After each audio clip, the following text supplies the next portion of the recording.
অতিথির অমঙ্গল হয় যদি বাড়ির দরজায় এসে কেউ ফিরে যায়। যদি বাড়িতে ভিখারি আসে আপনারা বলবেন না দু হাতে আছি পরে এসো, এটা বলবেন। এখন দিতে পারবো না বাপু, আমার কাজ আছে, যাও তো। যত সব জ্বালা। ভগবান কোন বেশে কার কাছে আসে কেউ জানে না। ওই জন্য আপনাদের কাছে নিবেদন রইল, বাড়ির দরজাতে কেউ, আপনি খেতে বসেছেন, আসতে আপনি খেতে বসেছেন, তখন এই যে খেতে বসেছেন, তখন আপনি কিছু মনে করবেন না। খেতে বসেছেন তো হঠাৎ একজন বললো মা একটু খাবো, খিদে পেয়েছি, নিজে না খেয়ে খাওয়ালে শান্তি পেয়ে যাবে। আমি আপনাদের দামি কথা বলে যাই, বৈষ্ণবের আশীর্বাদ যে থাকে সবকিছু হয়। আমি যখন প্রথম কীর্তন শিখেছিলাম, আমার দিয়ে তাকাবেন, প্রথম যখন কীর্তন শিখেছিলাম, আমার দুটি ছোট ছোট বাচ্চা মেয়ে, তখন আমার বাড়িতে এক সাধু বাবা বায়না করতে এসেছিল কীর্তনের জন্য, খুব বিখ্যাত সাধু। আমার স্ত্রী তাকে খুব যত্ন করে সেবা করেছিল।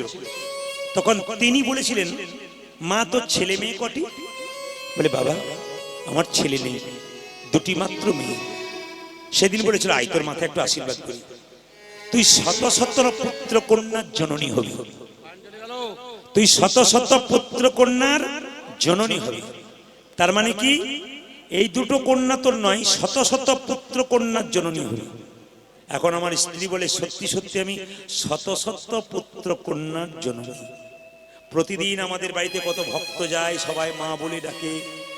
তখন তিনি মনে করেন সত্যি আমাকে গুরুদেব আশীর্বাদ করে গিয়েছিলেন তুমি শত শত পুত্র কন্যার জননী হবে। বৈষ্ণবের সেবা করালে তিনি যদি একটা আশীর্বাদ দিয়ে দেন মা, পাক্কা হয়ে যায়। সবার কাছে নিবেদন রইল যারা কচিহারে কীর্তন শুনতে এসছেন, আগামীকাল আসর ভরপুর করে আপনারা আবার বসবেন। কিন্তু একটা কথা বলে যায় আপনাদের সামনে, বাড়িতে বিপদ হোক, মনে অশান্তি থাক, মায়েদের কাছে, বাবাদের কাছে, ভাইয়ের কাছে, দাদার কাছে আমার নিবেদন রইল, কেউ যেন ভুল করে বিষ খেয়ে গলায় দড়ি নিয়ে আত্মহত্যা করবেন না। আমি বুঝিয়ে দিয়ে যাই, আত্মহত্যা মহাপাপ জানেন কিন্তু ব্যাখ্যা জানেন না। তার মানে কি, আত্মহত্যা করলে আপনি ভাবছেন সংসার থেকে মুক্তি পাবো, আপনি মুক্তি পাবেন না, আরো জ্বালা আপনার বেড়ে যাবে। প্রমাণ কি, আত্মা বেরিয়ে চারিদিকে ঘুরে বেড়াবে, আপনি কোনো দেহ ধারণ করতে পারবেন না, আপনার আরো বেশি কষ্ট হবে। শাস্ত্র বলল যদি কেউ বাড়িতে আত্মহত্যা করে তবে তার সাধ্য কাজ করা উচিত নয়। যদি আপনার ছেলে আত্মহত্যা করলো তার সাধ্য কাজ করবেন না। কেন?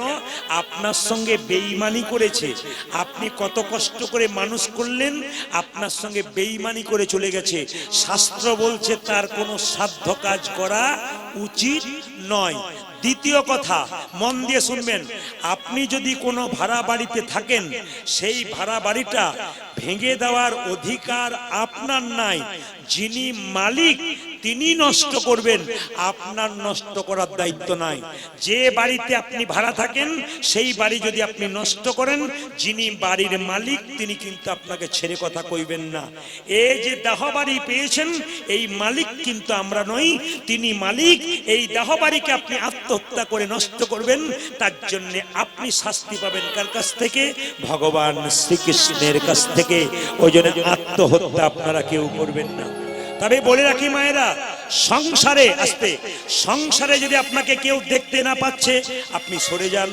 সংসারে মানুষের সঙ্গে আপনার হচ্ছে না, আপনি ওখান থেকে সরে যান, কিন্তু আত্মহত্যা করবেন না। মনের মধ্যে কোনো দুঃখ থাকলে, যন্ত্রণা থাকলে দু জায়গায় বলবেন। কোথায় কোথায়? একটি গুরু চরণে, একটি গোবিন্দ চরণে। গুরু হলো বাবার মতো, ভগবান হলো পিতার মতো, তার কাছে মনের কথা ভুলে বলুন। পাড়া প্রতিবেশীর কাছে বলবেন, উনি দুঃখ ছড়িয়ে দেবেন। তাই গুরুর কাছে বলবেন, গোবিন্দের কাছে বলবেন, আপনার সমস্যার সমাধান হবে। ছোট্ট কথা আপনাদের বলে দিয়ে গেলাম, আত্মহত্যা মহাপাপ, কেউ আত্মহত্যা করবেন না।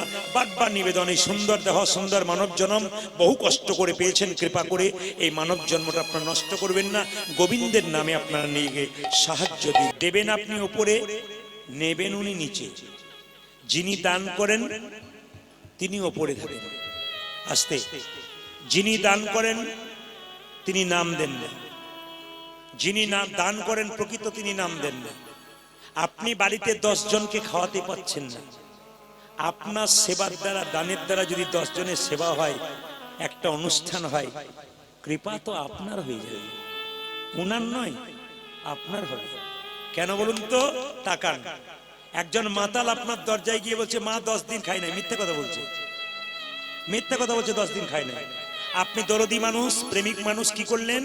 1 কেজি চাল 100 টাকা দিয়ে দিলেন, ও মদ খেলো বিক্রি করে। কিন্তু কোন বৈষ্ণব যদি আপনার দরজায় গেলে 1 মুষ্টি চাল 10 টাকা দিলেন, উনি কি করলেন? 3টে ইট পেতে মন্দিরে গিয়ে একটু প্রসাদ তৈরি করে তুলসী পত্র দিয়ে গোবিন্দের চরণে দিয়ে বলে, হে গোবিন্দ, এটা আমার নয়, যে দিয়েছে তার সারা পরিবারের যেন মঙ্গল হয়ে যায়। জায়গাগুলো লক্ষ্য করতে হবে। উনি কিন্তু আপনাদের কাছে চাইছেন, আপনাদের কাছে নিবেদন রইল, দান দেবেন। আমাদের বীরভূমে যদি আপনারা তারাপীঠ গেছেন, জোরে বলুন হ্যাঁ না না। নিতাই ধাম গেছেন, একচক্রগ্রাম, তাকান মায়েরা, ওখানে গিয়ে দেখতে পাবেন বিরাট বড় একটা মন্দির হয়ে গেল নিতাই ধামে, বিরাট মন্দির, 10 কিলোমিটার দূর থেকে দেখা যায়। আশ্চর্য হবেন আপনারা, এত বড় মন্দির তৈরি হচ্ছে। হ্যাঁ, একজন দাদা কিন্তু মান সম্মান রেখেছেন, উনি কিন্তু 100 টাকা দিয়ে গেলেন। আপনাদের কাছে নিবেদন রইল, ওই দিন দুঃখিনী মানুষটা এত বড় প্যান্ডেল, এত সুন্দর মাইক, এত সুন্দর ব্যবস্থা করেছেন, আমাদেরকে এনেছেন। আমাকে তো উনি বোধহয় মাসের পর মাস ফোন করে গেছেন। আমি প্রথমে কিন্তু কিছু মনে করবেন না, আমি ওনাকে প্রথমে নজর দিতে পারিনি। উনি বারবার বলেন ভিখারি মানুষ বাবা, পারবো না, আসতে হবে, আসতে হবে, আসতে হবে, পাগল করে দিলেন আমাকে। শেষে আমি বললাম ঠিক আছে বাবা, কথা দিলাম আমি যাব। তো যেহেতু আমার এই লাইন বাই লাইন সব গান ছিল, এই জন্য আমি কথা দিলাম মাঝে করে দেবো। হ্যাঁ, আপনার টাকা দেবেন ধীরে ধীরে। আর একটা কথা বলি, কীর্তনের শেষে মায়েরা বাবারা, এই টাকা একটা টাকাও আমাকে দেবেন না, ওই টাকাটা কিন্তু ঝাঁপিতে দিয়ে যাবেন। সবাই যারা বাকি আছেন বা দিতে চান তা ঝাঁপিতে দেবেন। ভাই দিয়ে দাও, দিয়ে দিয়ে ওখানে চুপচাপ বসো। যারা দেবেন আপনি ওনার দিকে তাকান, যে একজন দরিদ্র মানুষ, আমি খবর নিয়ে নিয়েছি, কোনো বাড়ি নেই, ঘর নেই, গোবিন্দের জন্য কি করছে, আমরা কি করছি, টাকা পয়সা থাকতে কিছু করতে পারছি না, উনি কি করছেন শিখতে হবে। নিরোগ মানুষ, রোগ নাই, খাবার থাকতে অনেকে খেতে পাচ্ছে না, অনেকে খাবার জন্য খেতে বেড়াচ্ছে। আপনাদের কাছে নিবেদন রইল, একচক্রগ্রাম বাবা দিলীপ বাবু একটু বসো, আমি বুঝিয়ে দিই, কিংবা আসর এসে বসে, আসর এসে বসে। হরে কৃষ্ণ। এইদিকে তো ওই বিরাট বড় মন্দির তৈরি হচ্ছে, আপনি অবাক হয়ে যাবেন, এত বড় মন্দির হলো, কে দিচ্ছে কেউ জানে না। আমি ওখানে গিয়ে জিজ্ঞেস করলাম, আস্তে এদিকে তাকাবেন, আমার দিকে তাকাবেন, আমি গিয়ে জিজ্ঞেস করলাম, দাদা এত বড় মন্দির হচ্ছে, টাকা দিচ্ছে কে? যে দেয় সে নাম দেয় না। এত বড় মন্দির হচ্ছে, 3 ট্রাক বালি এলো। ড্রাইভারকে জিজ্ঞেস করলাম, দাদা এই বালিটা কে পাঠিয়েছে? ড্রাইভার বলেছে বাবু বলেছে নাম করতে বারণ করবে, নাম করলে অহংকার জন্মাবে, নাম না দিলে প্রেম জন্মাবে। এই জন্য আপনারা নাম না দিয়ে প্রেম সে দান করে দেবেন। সোমবার দিন আপনারা বাবা শিবের মাথায় বা শিবলিঙ্গে বেল পাতা দেন, ঠিক না ভুল? জোরে বলুন ঠিক। আচ্ছা, কিন্তু সবচাইতে আশ্চর্যের ব্যাপার, সোমবার দিন বেলপাতা তুলতে নাই। যদি কোনো ব্যক্তি সোমবার দিন বেলপাতা তুলে সোমবার দিনই বাবা শিবলিঙ্গে দেন, তবে সেই দিন আপনি অন্যায় করলেন।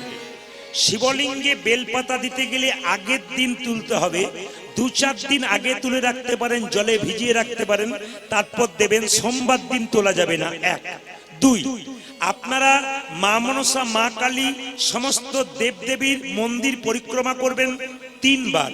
তুলসী মন্দির পরিক্রমা করতে হয় 4 বার, কিন্তু শিবলিঙ্গ পরিক্রমা করতে হয় অর্ধেক বার, মানে হাফ বার। প্রশ্ন করবেন অর্ধেক বার কি করে হয়?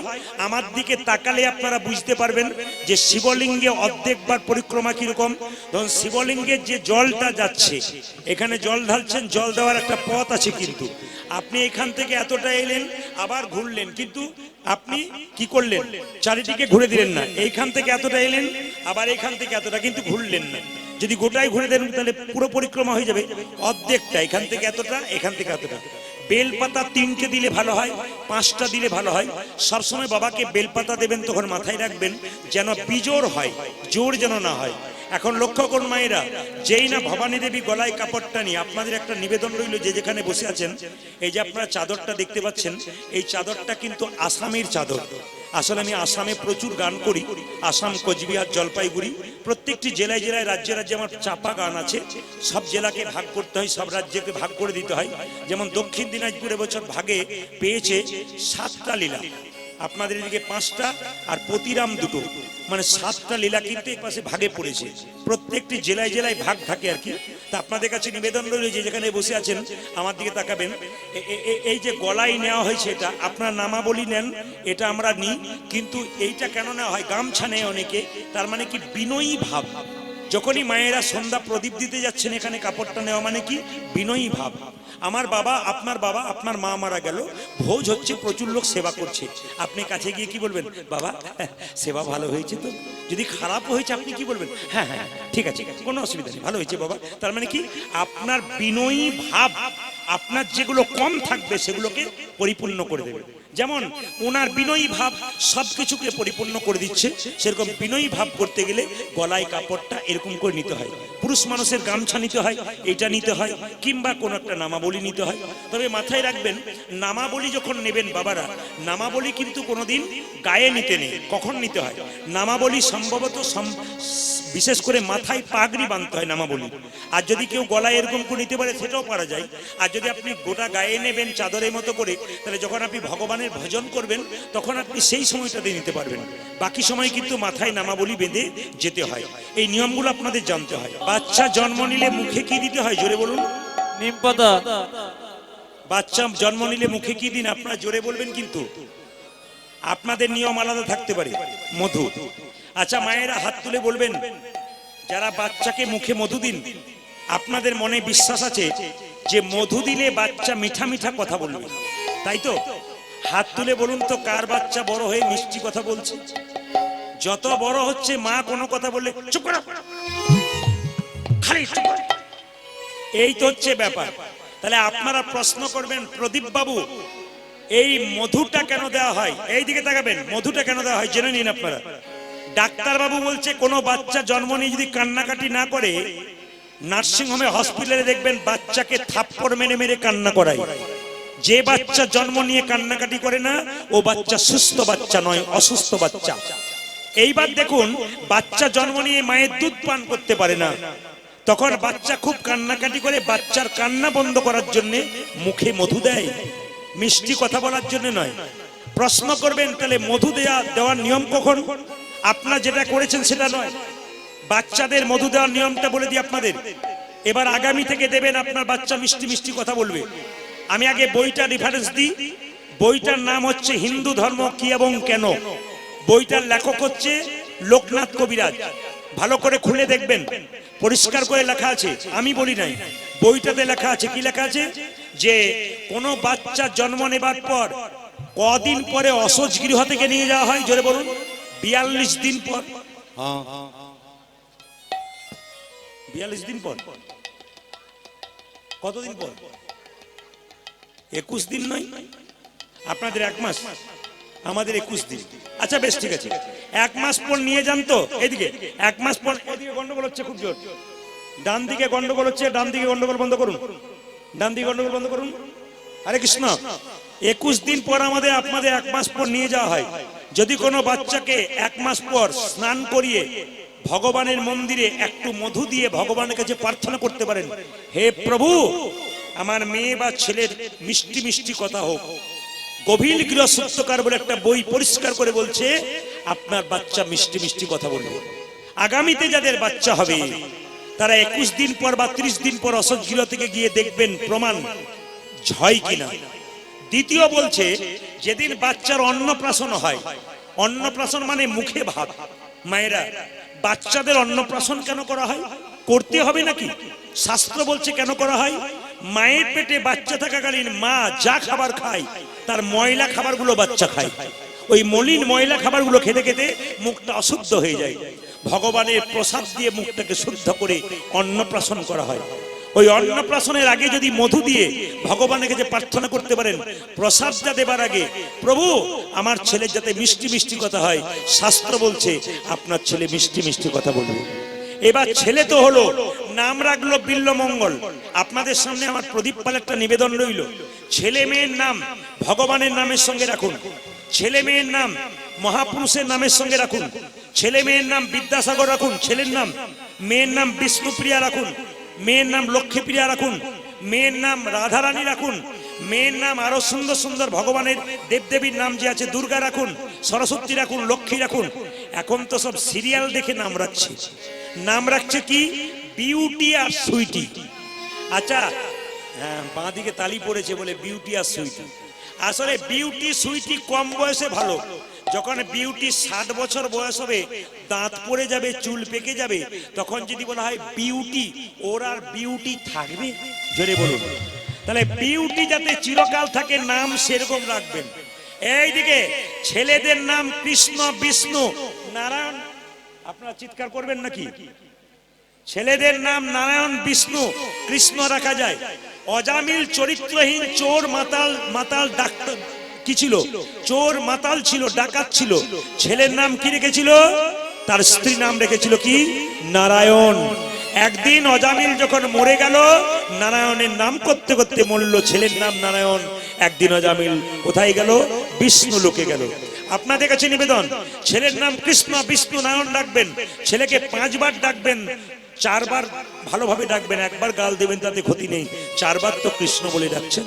তবে কিছু মনে করবেন না মায়েরা, আপনাদের দক্ষিণ দিনাজপুরে নয়, একটা জায়গাতে কয়েকদিন আগে গান করছিলাম। একটা বাড়িতে 5টা ছেলে খুব চিৎকার করছে, আমরা ঘুমাচ্ছি। এ বাইরে গিয়ে বলছে, দাদা এ কার ছেলে পাড়া থেকে এসছে, খালি জ্বালাতন করছে, চিৎকার করছে, এটা একটু বাইরে বের করে দিন না। 5টা ছেলে এইরকম এইরকম এইরকম। ভদ্রলোক বলছে, ওগুলো পাড়ার ছেলে নয়, আমার ছেলে। আমি পঞ্চপাণ্ডবের বাপ। আমি মনে মনে ভাবলাম, এক বেটার বাপ হতে গিয়ে কত জ্বালা, আর বেটা কি আনন্দ করে বলছে আমি পঞ্চপাণ্ডবের বাপ। আমি বললাম, দাদা তাহলে নিশ্চয়ই নাম রেখেছেন ভীম, অর্জুন, সহদেব, নকুল, যুধিষ্ঠির নাম রেখেছেন। বলছে, ও নাম কে নাম রাখে? আমি তো ছোট করে নাম রেখেছি, সিরিয়াল দেখে। কি নাম? বড় ছেলে ঝন্টু, মেজো মন্টু, 3 নম্বর নন্টু, 4 আর 5 নাট আর বল্টু। আমি তখন বললাম যে আপনার ওই 3টে ছেলে ঝন্টু, মন্টু, নন্টু কোনো কাজে লাগবে না, কিন্তু দেখবেন নাট বল্টু আপনার কাজে লেগে যাবে। লোকটি বলে, কখন কাজে লাগবে? বলে, এখন বুঝবেন না, বয়স হবে, আপনার পাশগুলো ঢিলো হবে শরীরের, নাট বল্টু আপনাকে টাইট দিতে শুরু করবে, সেই দিন বুঝবেন যে আপনার কিরকম ব্যাপার হচ্ছে। এই জন্য আপনাদের কাছে নিবেদন রইল, বাবা নাম এমন রাখবেন যেন নামটা সার্থক হয়। একটা বাচ্চা জন্ম দেওয়ার পর তার কপালে বিধি লিখে দেয়, সুখ না দুঃখ। আপনাদের দক্ষিণ দিনাজপুরে কচিহার এই জায়গাতে আজ 2টো বাচ্চার জন্ম হলো। একটা বাচ্চা সোনার চামচ মুখে নিয়ে বড় লোকের বাড়িতে জন্ম নিল, একটা বাচ্চা গরিবের বাড়িতে জন্ম নিল।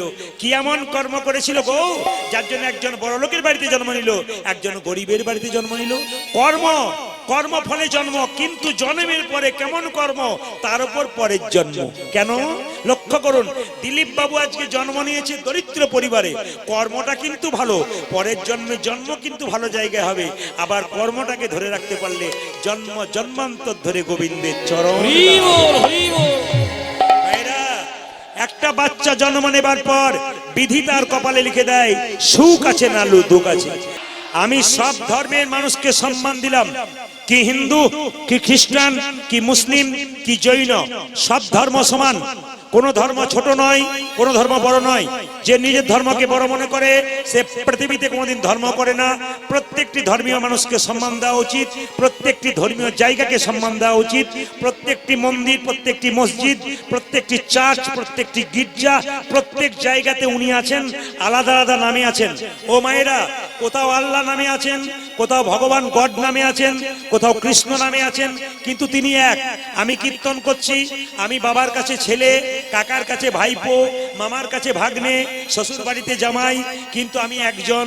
মুসলিমদের কাছে ভগবান আল্লাহ, হিন্দুদের কাছে ভগবান কৃষ্ণ, আবার দেখুন ইংরেজদের কাছে গড, তিনি কিন্তু এক। একই পুকুরে 3টে ঘাট, একটা ঘাটে ইংরেজ জল খাচ্ছে ওয়াটার, হিন্দু জল খাচ্ছে জল, আবার মুসলিম জল খাচ্ছে পানি, কিন্তু তিনি এক। মসজিদের ইট আলাদা নয়, মন্দিরের ইট আলাদা নয়, মসজিদের সিমেন্ট আলাদা নয়, মন্দিরের সিমেন্ট আলাদা নয়, ওরা সব এক। আমরা শুধু বিবাদ করে বেড়াই, বিবাদ নয়, আমরা সুবাদ চাই, আমরা শান্তি চাই। এই শান্তির দূত হিসাবে আপনাদের কাছে বলে রাখি, প্রত্যেকটি ধর্মকে সমানভাবে সম্মান দেবেন। নিজের ধর্মকে কেউ বড় নয়, অপরের ধর্মকে কেউ ছোট নয়। সবাইকে ভালোবাসতে শিখুন, জীবন সুন্দর হবে। জোরে বলুন, সনাতন ধর্ম কি? বাহ বাহ বাহ, একটু জোরে হবে, সনাতন ধর্ম কি? আপনারা জয় বলছেন না ভয় বলছেন বুঝতে পারছি না। জোরে বলবেন রাধা রানী কি, শ্যাম সুন্দর কি। বৈষ্ণবের চরণ ধুলি যার বাড়িতে পড়ে মায়েরা, তার জীবন কিন্তু ধন্য হয়ে যায়। একটু মন দিয়ে শুনবেন বৈষ্ণব কাকে বলে, একটু শুনবেন বাবা। এখানে অনেকে কীর্তন শুনতে এসছেন, অনেক বয়স্ক ব্যক্তি এসছেন, অনেক জ্ঞানীজন এসছেন, শুনবেন বৈষ্ণব কাকে বলে। ত্রেনাদপি শুনিছেন তররিব সহিষ্ণুনা অমানেন মান দেন কীর্তনীয় সদাহরি। বৈষ্ণবের কোনো রাগ থাকবে না। ত্রিনাদপি শুনিছেন মানে কি, ঘাসের উপরে পা দেবেন, ঘাস মাথা নিচু করবে, আবার ঘাস মাথা উঁচু করবে পা পেরিয়ে গেলে। কিন্তু বৈষ্ণবকে আপনি হাজার কথা বলবেন, ওই যে মাথা নিচু করবে আর উঁচু করবে না, ইনি হলেন বৈষ্ণব। তররিব সহিষ্ণুনা মানে কি, একটা বড় গাছ কাটছেন, যতক্ষণ না গাছটা মাটিতে পড়ছে আপনাকে ছায়া দিচ্ছে, ফল দিচ্ছে। বৈষ্ণবকে আপনি যতই আঘাত করুন, উনি আপনাকে নাম দান করবে যতক্ষণ না মাটিতে পা দিচ্ছে। লক্ষ্য করুন, নদীর মধ্যে দিল, নদীর মধ্যে জল, হ্যাঁ, গাছের মধ্যে ফল ভগবান দেয়। কিন্তু লক্ষ্য রাখুন, নদী যেমন জল দেয় অপরের জন্য, নিজের জন্য নয়। গাছ ফল দেয় অপরের জন্য, নিজের জন্য নয়। বৈষ্ণব নাম দেয় নিজের জন্য নয়, সারা জগতের মঙ্গলের জন্য। আজকে আপনাদের এই কচিহারের মাটি, আপনাদের এই কচিহারের মাটি, আসতে বাবা মন দিয়ে শুনুন, আপনাদের এই কচিহারের মাটি ধন্য হয়ে গেল, আপনাদের ভক্তের পদধূলিতে আজকে এই মাটি ধন্য হয়ে গেল। এটা নবদ্বীপ তথা বৃন্দাবনে তৈরি হয়ে গেল। আপনাদের বলে যাই, আমি প্রচুর জায়গায় যাই, জেলায় জেলায়, রাজ্যে রাজ্যে, কোথাও গ্রামের কমিটি কীর্তন করাচ্ছে, কোথাও এরকম একজন মানুষ যে ভিক্ষা করে করে বা এরকম কীর্তন করাচ্ছে। আবার আমি ঝাড়খণ্ডে এক জায়গাতে কীর্তন করি, উনি কিন্তু সাতটা হসপিটালের মালিক, বিরাট ব্যাপার। বাবু তিনি গাড়ি থেকে নামেন না, কিন্তু আশ্চর্য হয়ে যাবেন, ওনার বাড়িতে 7 দিন ধরে প্রোগ্রাম হয়, আপনি চিনতে পারবেন না।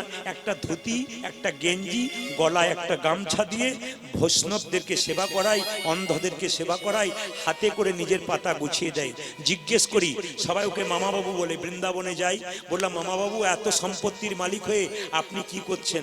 বলছে বাবা, গোবিন্দ তো বলেছে দিয়ে ধন দেখে মন কেড়ে নিতে কতক্ষণ। ভগবান বলছে তোকে যে এত দিলাম, তুই আমাকে কি দিলি? যদি দিবার সামর্থ্য না থাকে, আমার যেখানে নাম হবে সেখানে প্রাণ ভরে নাম শুনবি, তাতেও তো তোর গোটা সংসার সমাজের মঙ্গল। এই জন্য বলে রাখি, আপনারা আপনাদের সুন্দর সুন্দর তথ্যগুলো বলে যাই। কীর্তন শুনবেন, আসতে কীর্তন শুনবেন, চেষ্টা করবেন বৈষ্ণবের পাশে কীর্তন শুনতে, চেষ্টা করবেন ভক্ত মানুষের পাশে কীর্তন শুনতে, চেষ্টা করবেন বয়স্ক মানুষের কীর্তন শুনতে। কেন? আসতে বয়স্ক মানুষের পাশে কীর্তন শুনতে কেন? ওনারা ধৈর্যশালী, ওনারা ভক্ত। ওদের পাশে কীর্তন শুনলে আপনার মন চঞ্চল হবে না। এমন একজনের পাশে কীর্তন শুনবেন, ওর মন খুব চঞ্চল, আপনারও মন চঞ্চল হয়ে যাবে। যখন সেবা করবেন প্রসাদ, ভক্তের পাশে বসে প্রসাদ সেবা করবেন কেন? উনি সেবা করবার সময় প্রসাদটা কিভাবে সেবা করছেন আপনি নিজে দেখতে পাবেন, আপনি কিছু শিখে যাবেন। এই জন্য বৈষ্ণবের পাশে সবকিছু করতে হয় বাবা, আপনার কাজ আছে। একটা বলি, তররিব সহিষ্ণুনা অমানেন মান দেন। কচিহারের পথ দিয়ে একজন কুষ্ঠব্যাধি লোক পেরিয়ে যাচ্ছে, হঠাৎ কুষ্ঠব্যাধি লোকটা আছাড় খেয়ে মাটিতে পড়ে যাচ্ছে। একজন বৈষ্ণব পেরোচ্ছে, আপনি পেরোচ্ছে, আমি পেরোচ্ছি, আমরা দেখে বলছি ছি, লোকটার পুঁজ রক্ত, আঙুলে রক্ত, পুঁজ হাতে রক্ত, এগো কেমন গলে গলে পড়ছে, নাকে কাপড় চাপা দিয়ে চলে যায়। যিনি বৈষ্ণব তিনি কিন্তু কাপড় চাপা দেন না, তিনি তাকে কোলে কোল দিয়ে বলে, হ্যাঁ রে, এই জগতের কোন ডাক্তার যদি তোকে সারাতে না পেরেছে রোগ, একবার নিতাই গৌর হরি বল বল, তোর দেহ রোগ শুধু দূর হবে তা নয়, তোর ভব রোগ পর্যন্ত। এই জন্য বাবা, বৈষ্ণবের বস কৃষ্ণ, আসতে বৈষ্ণবের বস কৃষ্ণ, সর্বশাস্ত্রে কয় এই সব জানি রহ বৈষ্ণবের আশ্রয়। যত বৈষ্ণবের আশ্রয় নিতে পারবেন তত কিন্তু জীবন দামি হবে। ও মায়েরা, অমানিন মান দেন, আমরা যাকে মান দিই না বৈষ্ণব তাকে নাম দেয়, মান দেয়। কীর্তনীয় সদাহরি, তার মানে বৈষ্ণবের লক্ষণ কি? 5টা। তিলক, তুলসী মালা, শিখা ও কৌপিন, বহির্বাসে হরিনাম, মুখে নিষিদিন। বৈষ্ণব কাকে বলে? হাজার হাজার বটের ফল বট গাছে হয়, কিন্তু বট গাছের নিচে পড়ে একটাও চারা গাছ হয় না। পাখিতে খেয়ে স্টোমাকে গিয়ে ছাতের কার নিচে পায়খানা করে, তার থেকে বট গাছে চারা হয়। হাজার হাজার লোকের মুখে কীর্তন শুনলে আপনার কৃপা হবে না। যতক্ষণ না বৈষ্ণবের মুখে মধুমাখা নাম শুনবেন, আপনার জীবনে ততক্ষণ কৃষ্ণ প্রেমের বীজ অঙ্কুর হবে। আবার দেখুন, আবার দেখুন বৈষ্ণবের ব্যাখ্যা দেখুন, আবার ব্যাখ্যা দেখুন মায়েরা। আপনাদের এখানে গরুর হাট কোথায় আছে জানি না, আপনারা জানেন যেখানে আপনি গাভী কিনবেন, বাছুর কিনবেন, বাছুরকে গাভীকে আপনি দড়ি দিয়ে টানছেন কিন্তু গাভী আসছে না, কিন্তু বাছুরটাকে কোলে করে এগিয়ে যাবেন, গাভীকে ডাকতে হবে না, বাছুরের পেছন পেছন গাভী চলে যাবে। ভগবানের চরণ ধরার দরকার নাই, বৈষ্ণবের চরণ ধরে এগিয়ে যান, ভগবানকে ডাকতে হবে না, ভগবান বৈষ্ণবের পেছনে পেছনে নিতাই গৌর হরি বল বলে আপনার বাড়ি পৌঁছে যাবে। না হরিনাম শুনলে পাপ হয় না পুণ্য হয়? আপনার সকলেই জানেন যে হরিনাম শুনলে পুণ্য হয়, কিন্তু যদি কেউ গল্প করে তাহলে উনি পুণ্য না নিয়ে উল্টোটা নিয়ে যাবেন, পাপ নিয়ে যাবেন। এই জন্য ভগবানের নাম যতক্ষণ শুনবেন আপনাকে মাথায় রাখতে হবে, ভগবান বলেছেন কটা আপেল কটা লেবু মন্দিরে দিলে ওটার দিকে আমি তাকাই না, মন মনা ভাবা, তুমি তোমার মনটা আমাকে দিলে কিনা এইটাই দেখলাম। আজকে হরিবাসরে আপনারা সুন্দর মন নিয়ে এসছেন, এই মনটা ভগবানের চরণে দিন, দেখবেন গোবিন্দের কৃপা আপনাদের অবশ্যই হবে। যিনি প্রতীপ পাবন শ্রী গৌর হরি, দুটো হাত তুলে নবদ্বীপের পথ দিয়ে হরি নাম গাইতে গাইতে চলে যাচ্ছেন, যাকে বলা হয় আজানুলম্বিত ভুজ। তার মানে কি মা? এইদিকে আজানুলম্বিত ভুজ মানে কি? দেখুন, আমরা যখন দাঁড়িয়ে থাকি তখন আমাদের হাত কিন্তু হাঁটু পর্যন্ত যায় না, কিন্তু মহাপ্রভু দাঁড়িয়ে থাকলে তার হাত কিন্তু হাঁটু পর্যন্ত যায়। এই জন্য বললো আজানুলম্বিত ভুজ। মহাপ্রভু কিন্তু আমাদের চাইতে লম্বাই অনেক উঁচু, এবং মহাপ্রভুর শরীর কাঁচা সোনার মতো গায়ের রং, আকাশের চাঁদ যেন মাটিতে নেমেছে। আসলে আমরা সবাই জন্মের পরে আপন আপন হাতে মেপে দেখলে 3.5 হাত, কিন্তু ভগবান মহাপ্রভু তিনি কিন্তু 4 হাত। তাহলে চিন্তা করুন, আপনার 3.5 হাতের মাঝের মানুষের ফাঁকে যদি একজন 4 হাত মানুষ যায় তাকে কত লম্বা লাগবে। তিনি হচ্ছেন স্বয়ং ভগবান রাধা কৃষ্ণ মিলিত তনু গৌরাঙ্গ। এই গৌরাঙ্গ এসেছিলেন কখন মা? 1407 শতাব্দে ফাল্গুন মাসের পূর্ণিমা তিথিতে 23শে ফাল্গুন। আজকের দিনটা বড় মহিমাময় দিন, 25শে ডিসেম্বর বড় দিন। কেউ কেউ যীশু খ্রিস্টের জন্মদিন বলে, কিন্তু বাইবেল ঘাঁটলে দেখতে পাবেন বাইবেলের কোনো জায়গাতে কিন্তু যীশু খ্রিস্টের জন্মের তারিখ লেখা নেই। যারা বাইবেল পড়েছেন, হ্যাঁ, খ্রিস্টানরা, তারা বলতে চাইছেন যে বাইবেলের কোনো জায়গাতে যীশু খ্রিস্টের জন্মের কোনো তারিখ নেই, কিন্তু এটাকে আমরা যীশু খ্রিস্টের জন্মদিন পালন করি। হ্যাঁ, আমরা পালন করব। বাজারে বাজারে কেক কেনা হচ্ছে, কেক বিক্রি হচ্ছে, কেক কিনছেন আপনারা বাচ্চাদের জন্য। প্রতিটি বাচ্চা কিন্তু আজকে জানতে পেরে গেছে 25শে ডিসেম্বর। মা বাবা কানের সামনে বলছে, জানিস আজকে যীশু খ্রিস্টের জন্মদিন, আজকে বড় দিন। কিন্তু আমরা সবই বুঝতে পারছি, যেদিন রং খেলা হলো সেদিনকে আপনার বাচ্চাদেরকে আপনি বলেন আজকে মহাপ্রভুর জন্মদিন। এইটাই আমাদের দুঃখের ব্যাপার, যে স্বয়ং কলিযুগের ভগবান যেদিন জন্ম নিলেন সেই দিনটা আমরা জানতে পারলাম না। রং খেলার দিনে বাজারে দেখবেন মাছ মাংসের দোকানে ভিড় হয়ে যায়, কিন্তু আমরা জানতে পারি না আজকে আমাদের কলিযুগ পাবন অবতারী শচীগর্ভ সিন্ধু মহাভাবাকৃত নবদ্বীপ চন্দ্র গৌরহরি এলেন, এটার দিকে আমরা কেউ নজর দিই না। তাই মহাপ্রভু নবদ্বীপের পথ দিয়ে যাচ্ছেন, শ্রী গৌরাঙ্গ প্রেমের ঠাকুর ভক্তগণ সব উলুধ্বনি দিচ্ছেন। মায়েরা, ভগবান আমাদের কান কটা দিয়েছে? জোরে বলবেন। দুটো। আচ্ছা, মুখ কটা দিয়েছে? তাহলে বলতে বলেছে একটা, শুনতে বলেছে দুটো। শুনবেন বেশি আর বলবেন কম। এই জন্য আজকে হরিবাসরে আপনারা ভগবানের কথাটাই মেনে চলুন, শুনবেন বেশি, বলবেন কম। যদি কেউ বলতে চায় শুধু আঙুলটা এরকম করে দেবেন হাতে, মুখে, আর কিচ্ছু দরকার নেই। তো আসুন, এ জগতে সত্য হলো একমাত্র হরিনাম, বাকি সব মিথ্যা। মন দিয়ে শুনবেন কথাগুলো, আপনাদের জীবনে কাজে লেগে যাবে। মায়েরা, নিমাইয়ের 2 বার বিয়ে হয়েছিল। প্রথম বিয়ে কার সঙ্গে? লক্ষ্মী প্রিয়ার সঙ্গে। লক্ষ্মী প্রিয়াকে নিয়ে তিনি গেলেন নিজের বাসভবনে, সেখানে সাপে কেটে লক্ষ্মী প্রিয়া মারা গেল। মায়েরা, আগে কিন্তু নিমাই হরিনাম যারা করত তাদের বিরোধী ছিল। যারা হরিনাম করত, গঙ্গায় স্নান করত, ধরুন একটা শিবলিঙ্গ করে কোন সাধু বাবা ধ্যান করছে বা কোন বৈষ্ণব ধ্যান করছে শিবের, চোখটা মুজে, নিমাই কিন্তু শিবলিঙ্গটাকে নিয়ে পালিয়ে যেত, স্নান করলে লোককে জল ছিটিয়ে দিত, হরিনাম করলে বাধা দিত। তিনি যে ভগবান তা আমরা জানতে পারলাম কখন? তাকিয়ে দেখবেন, যখন পিতা মারা গেলেন, নিমাইয়ের মায়ের কটা, আচ্ছা নিমাইরা ক ভাই ক বোন? 8টা মেয়ে মারা গেল সচিমাতা। 8টে মেয়ে মারা যাবার পর একটা ছেলে জন্ম নিল, তার নাম হলো বিশ্বম্ভর। তিনি কি করলেন? তিনি 16 বছর বয়সে সন্ন্যাস নিয়ে চলে গেলেন, যাতে নিমাই সন্ন্যাস নিতে না পারে, পড়াশোনা না করতে পারে, তার জন্য তাকে পড়াশোনা বন্ধ করে দিলেন। কিন্তু নিমাইয়ের যত দুষ্টুমি দেখছে, তত বাবা তাকে টোলে ভর্তি করে দিলেন। এত বড় পণ্ডিত হলেন তিনি, কেশব কাশ্মীরিকে পর্যন্ত পরাস্ত করলেন। সমস্ত যারা পণ্ডিত ছিলেন সব মহাপ্রভুর কাছে নত হয়ে গেলেন মহাপ্রভুর বিদ্যার জন্য। এই জন্য আপনাদের কাছে নিবেদন রইল, বাবা বিদ্যার অহংকার কেউ করো না, মনে কেন করো বিদ্যার গৌরব। স্মৃতি শাস্ত্র ব্যাকরণ নানা ভাষা আলোচন বৃদ্ধি করে যশের সৌরভ। কিন্তু দেখো চিন্তা করি, যদি না ভজিলে হরি, বিদ্যা তব কেবল রৌরব। আপনি বলে বলে বেড়াচ্ছেন আমি MA পাস, BA পাস, আমি ইঞ্জিনিয়ার, আমি ডাক্তার, কিন্তু আসল বিদ্যা যদি তোমার মধ্যে না রইল, তবে তোমার ওই বিদ্যার কোনো দাম রইল না। সকল বিদ্যার মহাবিদ্যা হলো স্বয়ং ভগবানের নাম। এই বিদ্যা যিনি গ্রহণ করতে পেরেছেন, তারপর নিজের কাজ করতে পেরেছেন, তিনি হয়ে গেছেন মহান।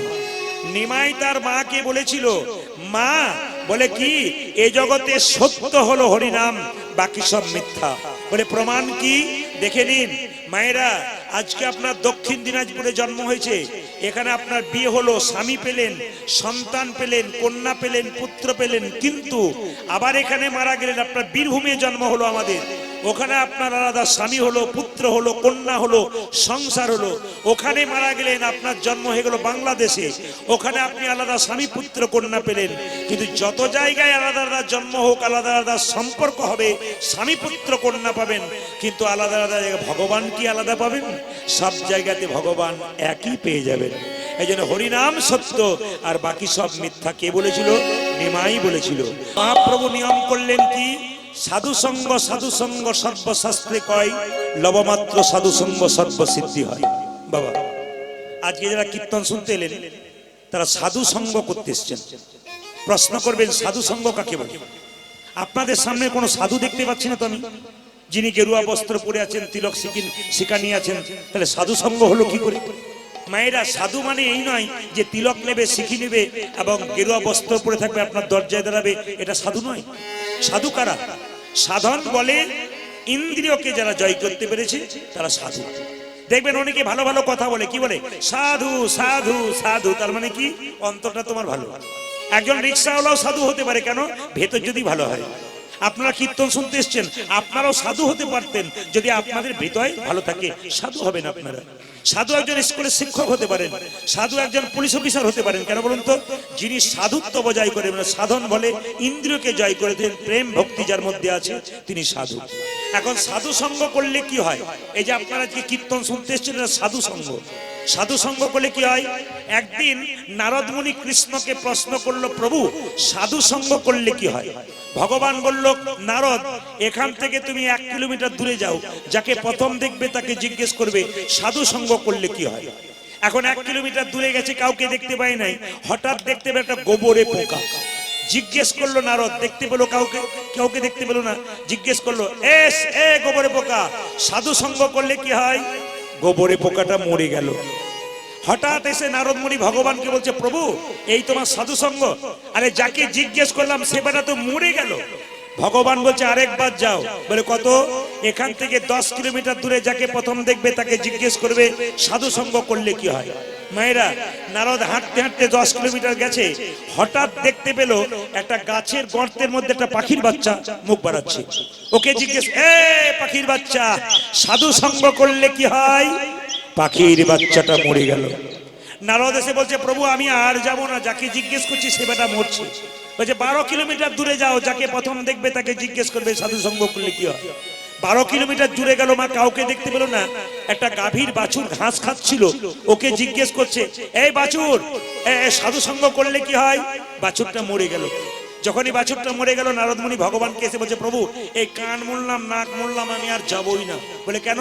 সাধু সঙ্গ করতে গিয়ে উল্টো ফল হচ্ছে, মরছে আর আমি পাপের ভাগী হয়ে যাচ্ছি। সঙ্গে সঙ্গে ভগবান বলছে, নারদ শেষবারের মতো আরেকবার যাও। বলে কোথায়?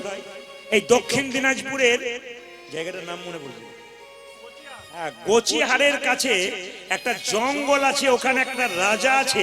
ওই রাজার বাড়িতে 15 বছর পর একটা ছেলে হয়েছে, তাকে জিজ্ঞেস করো সাধু সঙ্গ করলে কি হয়।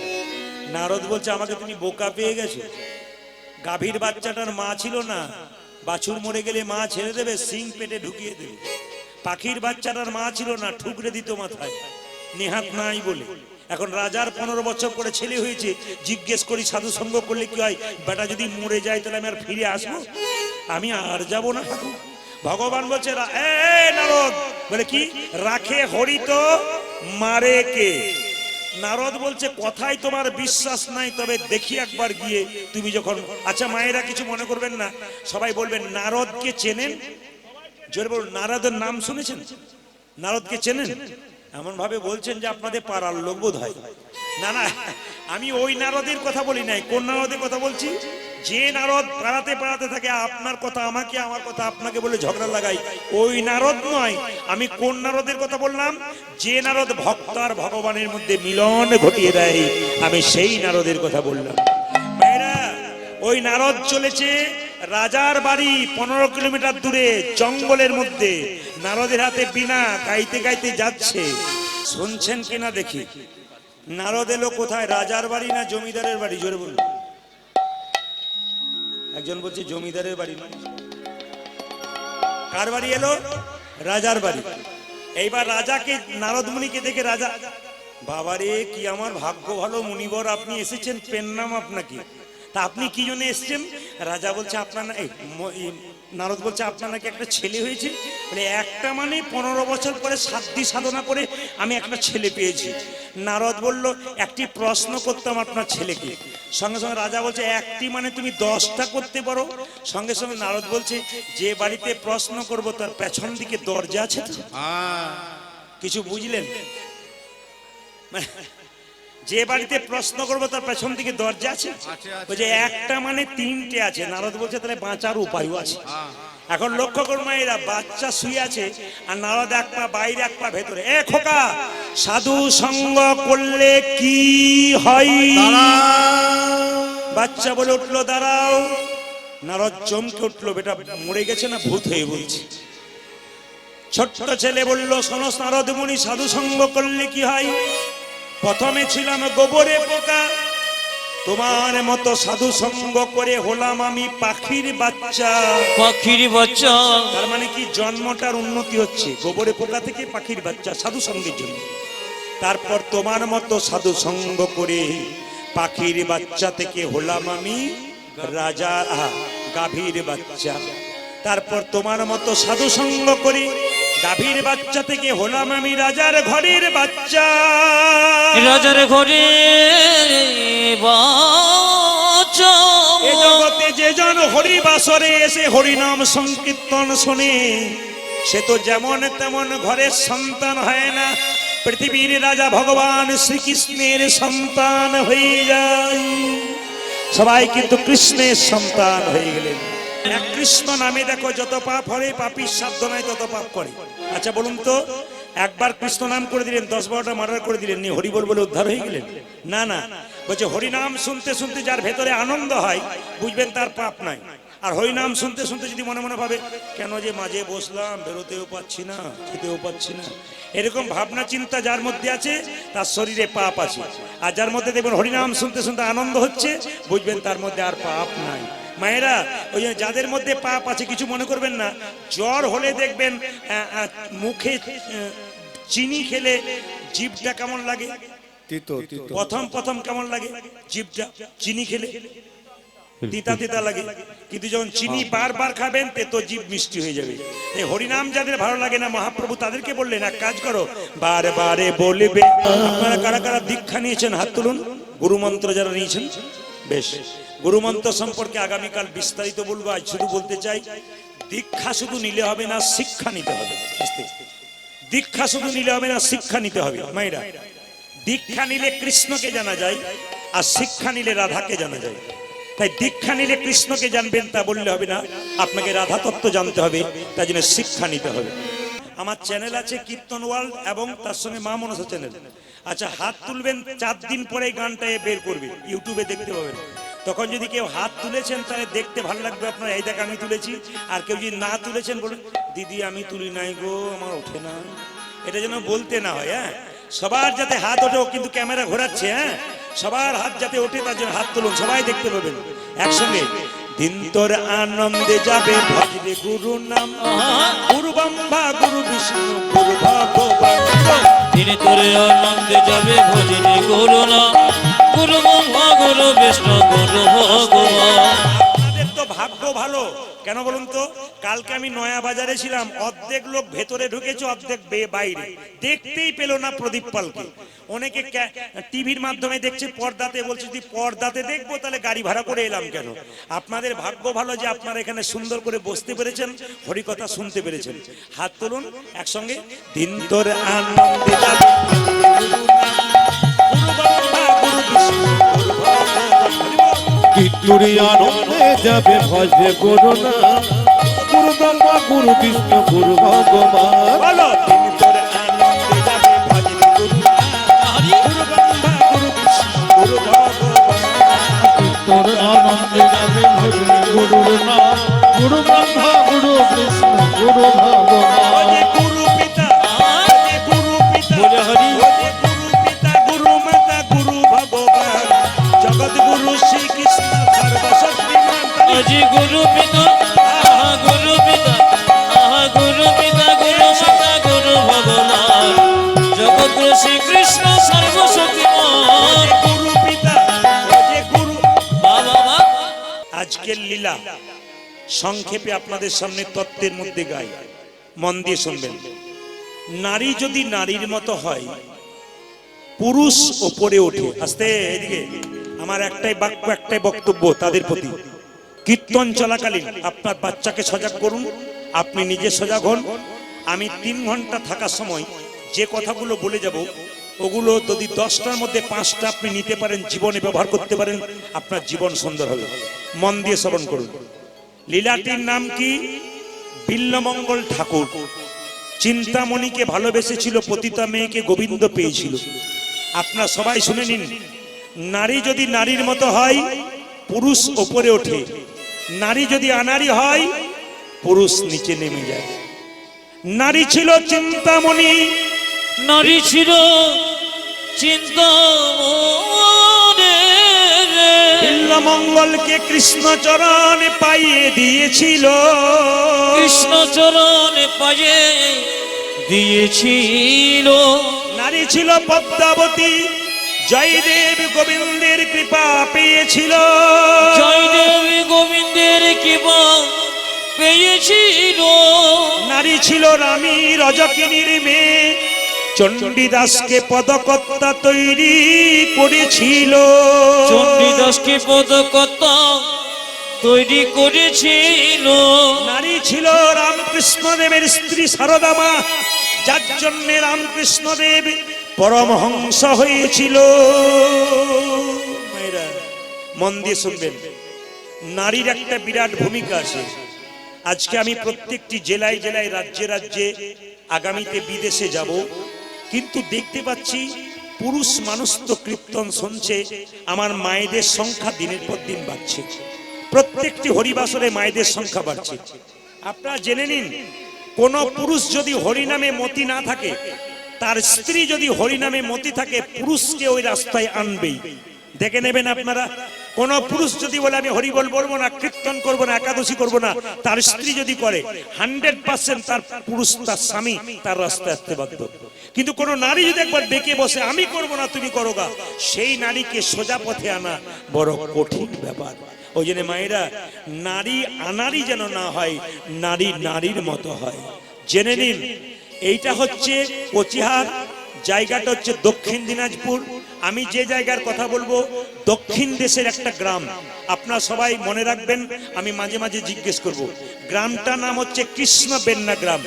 ওই গ্রামের পাশ দিয়ে একটা নদী যাচ্ছে, ওই নদীটার নাম কৃষ্ণবেন্না গ্রাম নদী। মায়েরা গ্রামটার নাম কৃষ্ণবেন্না, পাশে নদী যাচ্ছে, নদীটার নাম কৃষ্ণবেন্না নদী। ওই গ্রামে একজন ব্রাহ্মণ বাস করত, তার নাম শিব শঙ্কর ঠাকুর, আর তার স্ত্রীর নাম ভবানী দেবী। মায়েরা গাড়ি বাড়ি টাকা পয়সা ধন দৌলত সব থাকবে, একটা জিনিস যদি না থাকে, মেয়েদের মনে কোনোদিন শান্তি থাকে না। আপনারা বুঝতে পেরেছেন নিশ্চয়, বলুন তো কি? যদি কোনো মায়ের কোলে সন্তান না থাকে, যেমন দেখবেন যে মাঠে চাষ হয় না সেই জমিতে যেমন কেউ তাকায় না, যার গর্ভে সন্তান হয় না মানুষ তার দিকে ভালো করে তাকায় না। ভবানী দেবী কত দেব মন্দিরে গেছে, একটা সন্তানের জন্য পাই নাই। একদিন চিৎকার করে বলে উঠলো তার স্বামীকে, স্বামী এত মন্দিরে গেলাম কিন্তু ভগবানের কৃপা পেলাম না। পাড়ার একটা মেয়ে বললো এক কাজ কর ভবানী, বলে কি সোমবার দিন যে দেবতার পুজো হয় সেই দেবতাকে পুজো কর। মায়েরা বলবেন, দাদা ভাইরা বলবেন, সোমবার দিন কোন দেবতার পুজো হয়? কালী ঠাকুরের। হ্যাঁ, আমি কি কিছু ভুল বলে ফেললাম না? কালী ঠাকুরের কি ঠাকুরের? ও মহাদেবের। আচ্ছা, আমার মাথাতে ছিল না, মাঝে মাঝে ভুল হয়ে যায়, ঠিক করে নেব। আচ্ছা, সোমবার দিন মায়েরা বাবা ভোলার পুজো হয়। এই দিকে তাকান, সোমবার দিন তা বাবার কি দিন? জোরে বলুন। জন্মদিন। ওই দিন যদি কোনো ছেলে জন্ম নেয় নাম রাখে শিব শঙ্কর, নাম রাখে সোমনাথ। কিন্তু লক্ষ্য করুন, সেই দিন ভবানী দেবী গলায় কাপড়টা নিয়ে, এইদিকে তাকাবেন, ভগবান শিবের আরেক নাম আশুতোষ। কেন? অল্পতেই সন্তোষ। আপনি গঙ্গা জল দেবেন তাও খুশি, বেল পাতা দেবেন তাও খুশি, ফুল দেবেন তাও খুশি, হ্যান্ড পাম্পের জল দেবেন তাও বাবা খুশি, অল্পতেই সন্তোষ। ওনার নাম আশুতোষ। ভবানী দেবী সোমবার দিন জলগ্রহণ করে নাই, বাবার মাথায় জল দেবে বলে শিবলিঙ্গের কাছে গিয়ে প্রণাম করছে। ভবানী দেবী যেই না মায়েরা বেল পাতাটা দিয়েছে, আঁচলটা পেতেছে, বাবা ভোলানাথের কি কৃপা দেখুন, সঙ্গে সঙ্গে বেল পাতাটা ভবানী দেবীর আঁচলে পড়েছে। সেই দিন থেকে ভবানী দেবীর গর্ভে সন্তান এলো মায়েরা। আর 10 মাস 10 দিন পর যখন সন্তানটা জন্ম নেবে, একটা কথা বলে যায়, মায়েদের পেটে বাচ্চা থাকলে কিছু নিয়ম পালন করলে কৃষ্ণ ভক্ত সন্তান হয়। আজকালকার মায়েরা অনেক নিয়ম পালন করে, অনেকে করে না। যারা ভালো নিয়ম পালন করছে তারা কৃষ্ণ ভক্ত সন্তানের জন্ম দিচ্ছে, সেই সন্তান হরিবাসরে কীর্তন শুনতে পাচ্ছে। আর যারা নিয়ম পালন করছে না সেই সন্তানগুলো অন্য রকমের সন্তান হয়ে যাচ্ছে। আপনাদের কাছে নিবেদন রইল, ভবানী দেবী গর্ভে সন্তানটা জন্ম নিল 10 মাস 10 দিন পর। পদকর্তা বলল, দেখো দেখো, বেলপাতা মাথায় দিয়েছে, শিবলিঙ্গে দিয়েছে, বেলপাতার থেকে বিল্লমঙ্গল পেয়েছে, নাম রাখলো বিল্লমঙ্গল। ছেলের নাম কি রাখা হলো মা? জোরে বলুন। বিল্লমঙ্গল ঠাকুর। তার যখন ভাগ্যে লিখে দিল বিধি, তোর যখন 5 বছর বয়স হবে তখন তুই মা হারা হবি। এও মায়েরা, একটা বাচ্চা ছেলে যদি 5 বছর বয়সে মা হারা হয় তার কি দশা হয়? ছেলেটি যখন 4 বছর বয়স হলো বিল্লমঙ্গলের, তার মায়ের একটা কঠিন রোগ হলো। রোগটার নাম কি? যক্ষা রোগ। খক খক করে কাশে, ফোঁটা ফোঁটা রক্ত পড়ে। বিল্লমঙ্গল মায়ের কোলে চাপতে যায়, মা তখন চিৎকার করে বলে, দূর হয়ে যা হতচ্ছাড়া। বিল্লমঙ্গল চিৎকার করে বলে, মা, অন্য বাচ্চারা মায়ের কোলে চাপতে যায়, মা বাধা দেয় না, আমি তোমার কোলে চাপতে যাই, তুমি আমায় বাধা দাও কেন? তার মা বলে উঠলো, দূর হয়ে যা, তুই আমার সামনে আসবি না। আপনাদের মনে কি প্রশ্ন জেগেছে যে বিল্লমঙ্গলকে কি তার মা ভালোবাসে না? সব সন্তানকে মা ভালোবাসে, তাহলে তাড়িয়ে দেয় কেন? একটা কারণে তাড়িয়ে দিচ্ছে, সে জানে তখনকার দিনে এই রোগের চিকিৎসা ছিল না, আমার যক্ষা রোগের এই রোগের চিকিৎসা ছিল না তখনকার দিনে। মনে মনে ভাবছে যে রাজরোগ আমার হয়েছে, আমার ছেলের মধ্যে সেই রাজরোগ চলে গেলে আমার বংশে প্রদীপ জ্বালানোর জন্য কেউ থাকবে না, তাই বারবার তাড়িয়ে দেয়। একদিন বিল্লমঙ্গলের মা শুয়ে আছে, বিল্লমঙ্গল জোর করে মায়ের বুকের ওপরে ঝাঁপিয়ে পড়েছে, আর মায়ের মুখ থেকে এক ফোঁটা রক্ত বিল্লমঙ্গলের হাতে পড়েছে। বিল্লমঙ্গল জিজ্ঞেস করলো, মা এটা কি? মা বলে উঠলো, খোকা, এটা পরপারে যাবার নিমন্ত্রণ পত্র। মা, তুমি আর বাঁচবে না? বলে, না রে, কোথায় যাবে? পৃথিবীর এমন এক দেশে চলে যাব কেউ খুঁজে পাবে না। ছোট্ট ছেলেটি মায়ের গলা জড়িয়ে ধরে বলল, মা, আমিও যাব তোমার সঙ্গে। চুপ কর হতচ্ছাড়া, আমি যাব, তুই কেন যাবি? মায়েরা, এই কথা বলতে বলতে এক সময় বিল্লমঙ্গলের মা মারা গেল। বিল্লমঙ্গল আছাড় খেয়ে পড়লো মায়ের বুকের ওপরে। মা গো,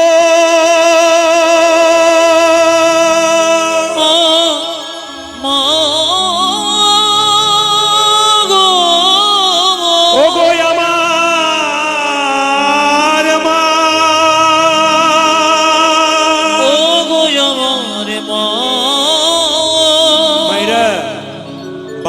মাচার দোলা করে বিল্লমঙ্গলের মাকে যখন শ্মশানে নিয়ে যাচ্ছে, বিল্লমঙ্গল আছাড় খেয়ে কেঁদে কেঁদে রাস্তায় পড়ে কাঁদছে। পাড়ার মেয়েরা বলে উঠল, বিল্ল কাঁদিস না বাবা, তোর মা মরে গেছে তো কি হবে, আমাকে মা বলবি। আপনাদের এখানে কোনো বাচ্চা মারা গেলে অনেক মা কোলে তুলে কি বলে, তোর মা মরল তো কি হবে, আমাকে মা বলবি। ও তো দুদিনের মা, আসল মা চলে গেলে কি আর সেই মায়ের ভালোবাসা কেউ দিতে পারে। বিল্লমঙ্গল আছাড় খেয়ে পড়লো মা মা বলে। যতজন কীর্তন শুনতে এসছেন তাদের কাছে প্রদীপ পালের বিনীত নিবেদন রইল, ছোট্ট করে আপনাদের বলবো, যারা যারা কীর্তন শুনছেন, মায়ের মতো আপন কেউ হয় না, বাবার মতো আপন কেউ হয় না। সংসারে কৃষ্ণকে পুজো করবেন কি না করবেন আপনার ব্যাপার, সরস্বতী পুজো করবেন কি না করবেন আপনার ব্যাপার, আপনি মা দুর্গাকে পুজো করবেন কি না করবেন আপনার ব্যাপার। কিন্তু প্রশ্ন হচ্ছে, নিজের বাবা মা, জীবন্ত বাবা মাকে পুজো করার দায়িত্ব কিন্তু আপনাদের। এখানে কি আছে ভাই, এখান থেকে সব তাড়িয়ে দাও তো, সবগুলো তারা এখান থেকে। কৃষ্ণ, সবাই লক্ষ্য করুন, কৃষ্ণকে পুজো করবেন কি না করবেন সেটা আপনার ব্যাপার, কিন্তু দুটো জীবন্ত দেবদেবীকে প্রণাম করবেন। এই দুটো দেবদেবীকে মা আর বাবা। এখানে অনেক বয়স্ক বাবারা এসছেন কীর্তন শুনতে, আমি দেখতে পাচ্ছি অনেক কম বয়সে ছেলে এসছেন কীর্তন শুনতে। এই প্রদীপ পালের নিবেদন রইল, যতই গয়া কাশী বৃন্দাবন ঘুরে বেড়াও, নিজের বাবা মাকে সেবা না করলে, প্রণাম না করলে, গয়া কাশী বৃন্দাবন যাওয়া তোমার বেকার হয়ে গেল। এই দিকে তাকাবেন, মায়ের মতো আপন কেউ নাই, বাবার মতো আপন কেউ নাই। রাত্রিবেলায় কীর্তন শুনে মাঝরাত্রিতে বাড়ি যাবেন, বাড়ির সবাই ঘুমাবে, দরজা বন্ধ থাকবে। মা যদি বেঁচে থাকে, বাবা যদি বেঁচে থাকে, দরজাটা খুলবে আর বেরোবে, এরই নাম বাবা, এরই নাম মা। সবচাইতে দুঃখের ব্যাপার কি জানেন মা, একটা মায়ের পেটে একটা বাচ্চা 10 মাস 10 দিন জায়গা হয়, সেই ছেলে বড় হয়ে গঙ্গারামপুরে ফ্ল্যাট কিনতে পারে, আত্মীয় স্বজন সবার জায়গা হয়, গর্ভধারিণী মা আর বাবার জায়গা হয় না। এই দুটো দেবদেবীর যদি জায়গা না হয়, তবে আপনার ওই ফ্ল্যাটের কোনো দাম নাই। মেয়েরা দেখবেন বাপের বাড়ি যায় না কখন থেকে, যখন থেকে মা বাবা মারা যায়। অনেক মেয়েকে জিজ্ঞেস করা হয়, দিদি তুমি বাপের বাড়ি যাবে না? মেয়েটি কেঁদে কেঁদে বলে, দাদা যেতাম কিন্তু আর যাব না। বলে কেন? ভালোবাসার মানুষ দুটো নাই, আর আমি কার কাছে গিয়ে দাঁড়াবো? কে আমায় আদর করে জড়িয়ে ধরবে? আমার মা বাবা। মায়ের মতো আপন আর কেউ হয় না। মা অঙ্ক বোঝে না গো। ছেলে বলছে মা অঙ্ক বোঝে না। ছেলে খেতে পারে দুটো রুটি, মা 4টে দিয়ে দেয়। তখন ছেলে বলে, মা তুমি অঙ্ক বোঝো না, 4টে রুটি দিয়ে দিচ্ছ। মা তখন কেঁদে কেঁদে বলে, না খেলে তো শরীর থাকবে কি করে, খা। ছেলে যখন কলেজে যায়, তখন মা তার পকেটে 20 টাকা দরকার, 50 টাকা ভরে দেয়। মা তখন বলে, ছেলে তখন বলে, মা তুমি অঙ্ক বোঝো না, আমার 20 টাকা দরকার, 50 টাকা দিচ্ছ কেন? মাঝ রাস্তায় যদি খিদে পেয়ে যায়, খাবি কি? টাকাটা পকেটে দাও। মায়ের মতো আপন কেউ হয়। আপনাদের কাছে নিবেদন রইল বাবা, যে যেখানে বসে আছেন মন দিয়ে শুনবেন। দুর্গার অষ্টমীর দিনে পুষ্পাঞ্জলি দিতে যাচ্ছেন মাকে। মা দুর্গা যেন বলতে চাইছে, মাটির প্রতিমা পুজিস রে তুই, আগে ঘরের জীবন্ত দেবদেবীকে পুজো কর। শ্রাবণ মাসে শিব ঠাকুরের শিবলিঙ্গে জল ঢালতে যাচ্ছে কত ছেলে। আমার প্রশ্ন তাদের কাছে, শিবলিঙ্গে তো জল ঢালতে যাচ্ছ, নিজের বাবা যখন গ্রীষ্মকালে কষ্ট করে রোদ্রে খেটে বাড়ি এসেছিল, 1 গ্লাস জল তার হাতে তুলে দিয়েছিলে তো? 1 বালতি জল তার মাথায় দিয়েছিলে তো? তবে শিবলিঙ্গে দেওয়া সার্থক, নইলে শিবলিঙ্গে দেওয়া সার্থক। মায়ের মতো আপন কেউ হয় না। যার মা কাঁদে তার জগৎ কাঁদে, জগৎ কাঁদে। যার মা কাঁদে তার জগৎ কাঁদে গো। মা কন্দিত নিজ গো কাঁদিবে গো। মায়ের মতো আপন কেউ হয় না গো। মায়ের মতো আপন কে হয় না গো। মা রান্না করে সবাইকে খাওয়াই, মা বড় মিথ্যাবাদী কেন বলুন তো? মা রান্না করে সবাইকে পেট ভরে খাইয়ে দেয়, ছেলে মেয়ে সবাই খেয়ে চলে যায়। শেষে প্রশ্ন করে, মা তুমি খেয়েছো? মা খাই নাই, তবু বলে তোদের চিন্তা নাই, আমি পেট ভরে খেয়েছি। মা তুমি মিথ্যাবাদী, খাওনি তবু আমাদের মন সান্ত্বনা দেবার জন্য বলো আমি খেয়েছি। মায়ের মতো বাবার মতো আপন কেউ হয় না। যার বাড়িতে মা নাই বাবা নাই সে বুঝতে পারে মা বাবার অভাব কতটুকু। যখন বাবা মা বেঁচে থাকে তখন চিন্তা করি না, বাবা মা চলে গেলে আমরা বুঝতে পারি বাবা মায়ের প্রয়োজন কতটুকু। একটু জেনে রাখুন মায়েরা, যে যেখানে বসে আছেন মন দিয়ে শুনবেন। আপনার স্বামী বাইরে যাচ্ছে, সব স্ত্রী কি বলছে? ভাই এখানে কি চলছে? আমার বক্তব্য এই গ্রিন রুমের কাছে কি চলছে? কোন মাতাল এসছে নাকি? আমার চিন্তা দেখুন তো গ্রিন রুমের কাছে কি চলছে। এত চিৎকার, পুলিশ প্রশাসন দিয়ে এগুলোকে সবকে তাড়ুন। এই ডান দিকে এত চিৎকার করছে, মাতাল কয়েকজন এসেছে, খুব চিৎকার করছে এই জায়গাতে। মায়েরা একটু উলুধ্বনি দিন, নিতাই গৌর হরি হরি। মায়ের মতো আপন কেউ হয় না গো। মায়ের মতো আপন কেউ হয় না গো। ছেলে যখন বাইরে যাচ্ছে স্ত্রী বলছে শুনছো আমার জন্য শাড়ি এনে দিও। মেয়ে বলছে বাবা আমার জন্য মোবাইল এনে দিও। ছেলে বলছে আমার জন্য ঘড়ি এনে দিও। একজন গলায় কাপড় দিয়ে দুগ্গা দুগ্গা বলছে খোকা তুই সাবধানে যাবি, সময় মতো খেয়ে নিবি। একমাত্র মা ছাড়া পৃথিবীতে কেউ বলতে পারে না, কেউ বলতে পারে না। মায়েরা দাদা ভাইয়েরা যারা কীর্তন শুনছেন শুনবেন মন দিয়ে। পৃথিবীতে যারা মহাপুরুষ বড় বড় জ্ঞানী মানুষ তারা সবাই কিন্তু মা বাবাকে পুজো করে বড় হয়েছে। আপনারা অনুকূল ঠাকুরের নাম শুনেছেন? অনুকূল ঠাকুর এত বড় ঠাকুর, তিনি প্রেমের ঠাকুর। তিনি কিন্তু মায়ের কাছ থেকে দীক্ষা নিয়েছিলেন। মা বাবাকে হৃদয় আসনে বসিয়েছিলেন। বড় হবার মূল মন্ত্র হলো মা। অনেকে প্রশ্ন করবেন আমার চারতলা গাড়ি আমি মাকে, চারতলা বাড়ি আমি মাকে খেতে দিই না। জেনে নিন ওই বাড়ি আপনার বাড়ি থাকবে কিন্তু জ্বালা হবে, প্রেম থাকবে না, ভক্তি থাকবে না। আর মা বাবাকে ভালোবেসে যেটা কুঁড়ে ঘর হয় ওর মধ্যে শান্তি পাবেন আপনি। চাণক্য পণ্ডিত, মায়েরা চাণক্য পণ্ডিতের নাম শুনেছেন? যখন চাণক্য পণ্ডিত ছোট ছিল সামনের দাঁত দুটো, আমার দিকে তাকান, চাণক্য পণ্ডিত যখন ছোট ছিল সামনের দাঁত দুটো খুব বড় ছিল।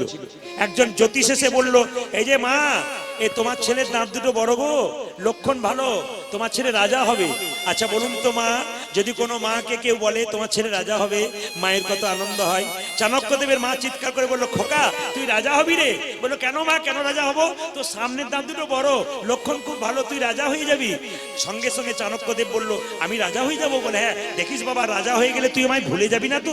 বলছে না কেন ভুলবো, ওই যে রাজা হয়ে যাবি। ছেলে তখন কি করলো দেখুন, মায়ের কোল থেকে নেমে একটা পাথর এনে দাঁত দুটো ভেঙে দিল। গড়গড় করে রক্ত পড়ছে। মা জিজ্ঞেস করছে খোকা, বলে কি তুই দাঁত দুটো ভেঙে দিলি? গড়গড় করে রক্ত পড়ছে, কিরকম বিচার তোর? বলছে মা দাঁত দুটো থাকলে আমি রাজা হব, রাজা হলে তোমায় ভুলে যাব। দাঁত দুটো ভেঙে দিলাম, দাঁত দুটো থাকবে না, রাজা হব না, আমি তোমায় কোনোদিন ভুলেও যাব। কত সুন্দর কথা দেখুন। বিল্লমঙ্গল যখন চলে গেল শ্মশান ঘাটে, বিল্লমঙ্গল কেঁদে কেঁদে বলছে মা তোমার চাইতে আপন আর কেউ নাই। আচ্ছা বাবা কিছু মনে করবেন না, বিল্লমঙ্গলের কত বছর বয়সে মা মারা গেল? জোরে বলুন তো, জোরে বলুন কত বছর বয়সে? 5 বছর।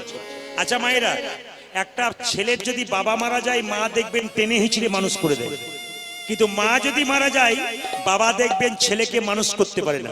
প্রশ্ন করবেন কেন? পাছে লোকে কিছু বলে।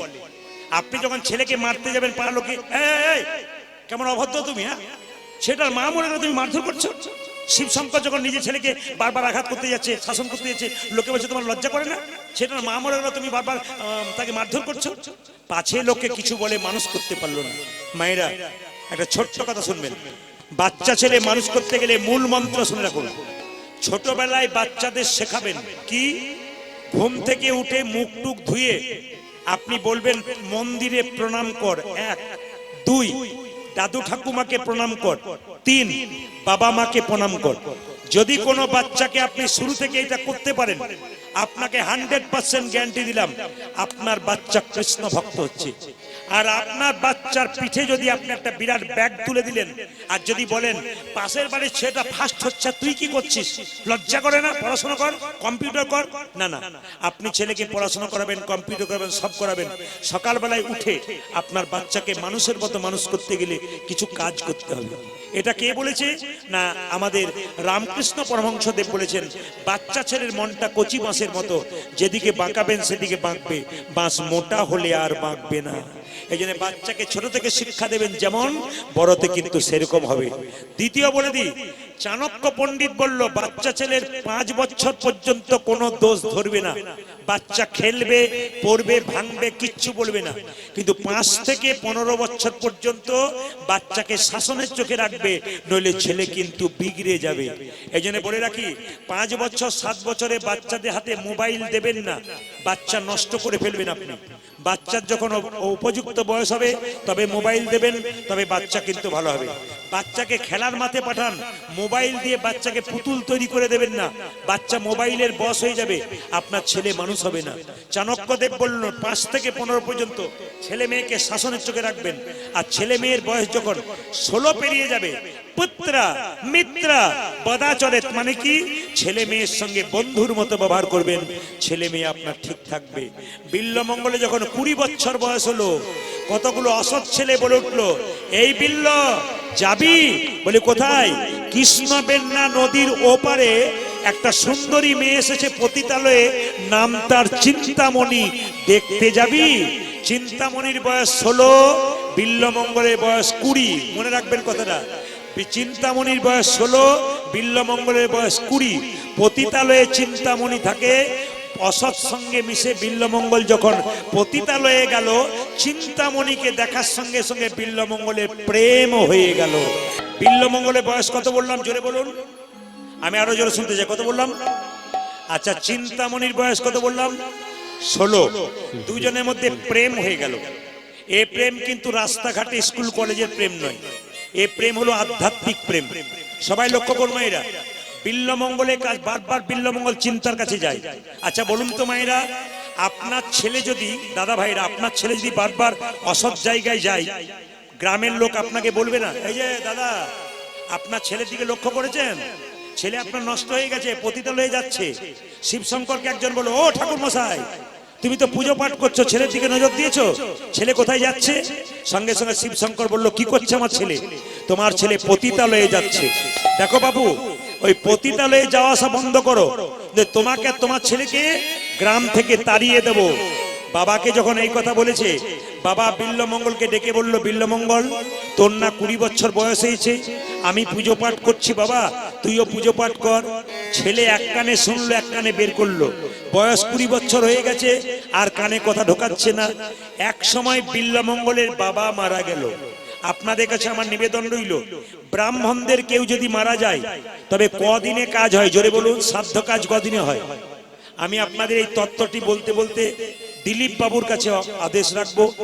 আপনারা কীর্তন শুনতে এসছেন, দিলীপ বাবুর কাছে আদেশ রাখবো, উনি আপনাদের সামনে ভক্তদের পাঠাবেন, আপনারা যে যা পারবেন দান দেবেন। এই অনুষ্ঠানটা কিন্তু দানের উপর নির্ভর করছে। আপনাদের কাছে নিবেদন রইল, কীর্তন শুনতে এসে যদি কেউ চঞ্চল হয়, উনি ভগবান হারাবেন। আর কীর্তন শুনতে এসে যদি কেউ স্থির হয়, উনি ভগবান পাবেন। প্রমাণ কি? মহাভারতের দুর্যোধন চঞ্চল ছিল, উনি ভগবান হারালেন। যুধিষ্ঠির মহারাজ স্থির ছিল, উনি ভগবান পেলেন। যারা যুধিষ্ঠির মহারাজের লোকের দলের মানুষ, তারা ভগবান পাবেন।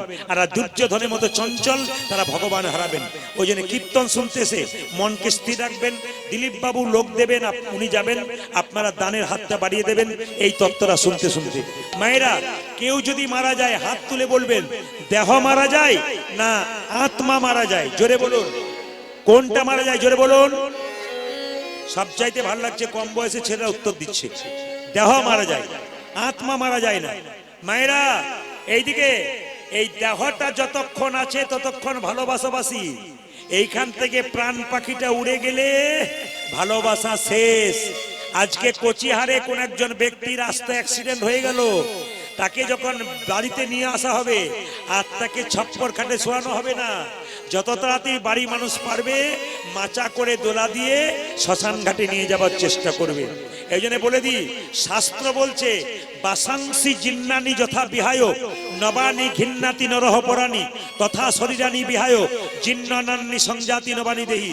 মানে কি মা, যে কাপড়টা আমি পরেছি, যেটা আপনারা পরেছেন, যেটা আপনারা পরেছেন, ওটা যখন পুরনো হয়ে যাবে, জীর্ণ হয়ে যাবে, নতুন কাপড় পরবেন। আত্মা কি করে না, পুরনো দেহ ত্যাগ করে নতুন দেহে যায়। প্রশ্ন করবেন প্রদীপ পাল যেদিন মারা যাবে উনার আত্মা কোথায় যাবে? প্রশ্ন করবেন আপনারা কীর্তন শুনছেন, আপনারা মারা যাবেন, আপনার আত্মা কোথায় যাবে? শাস্ত্র কি বলল?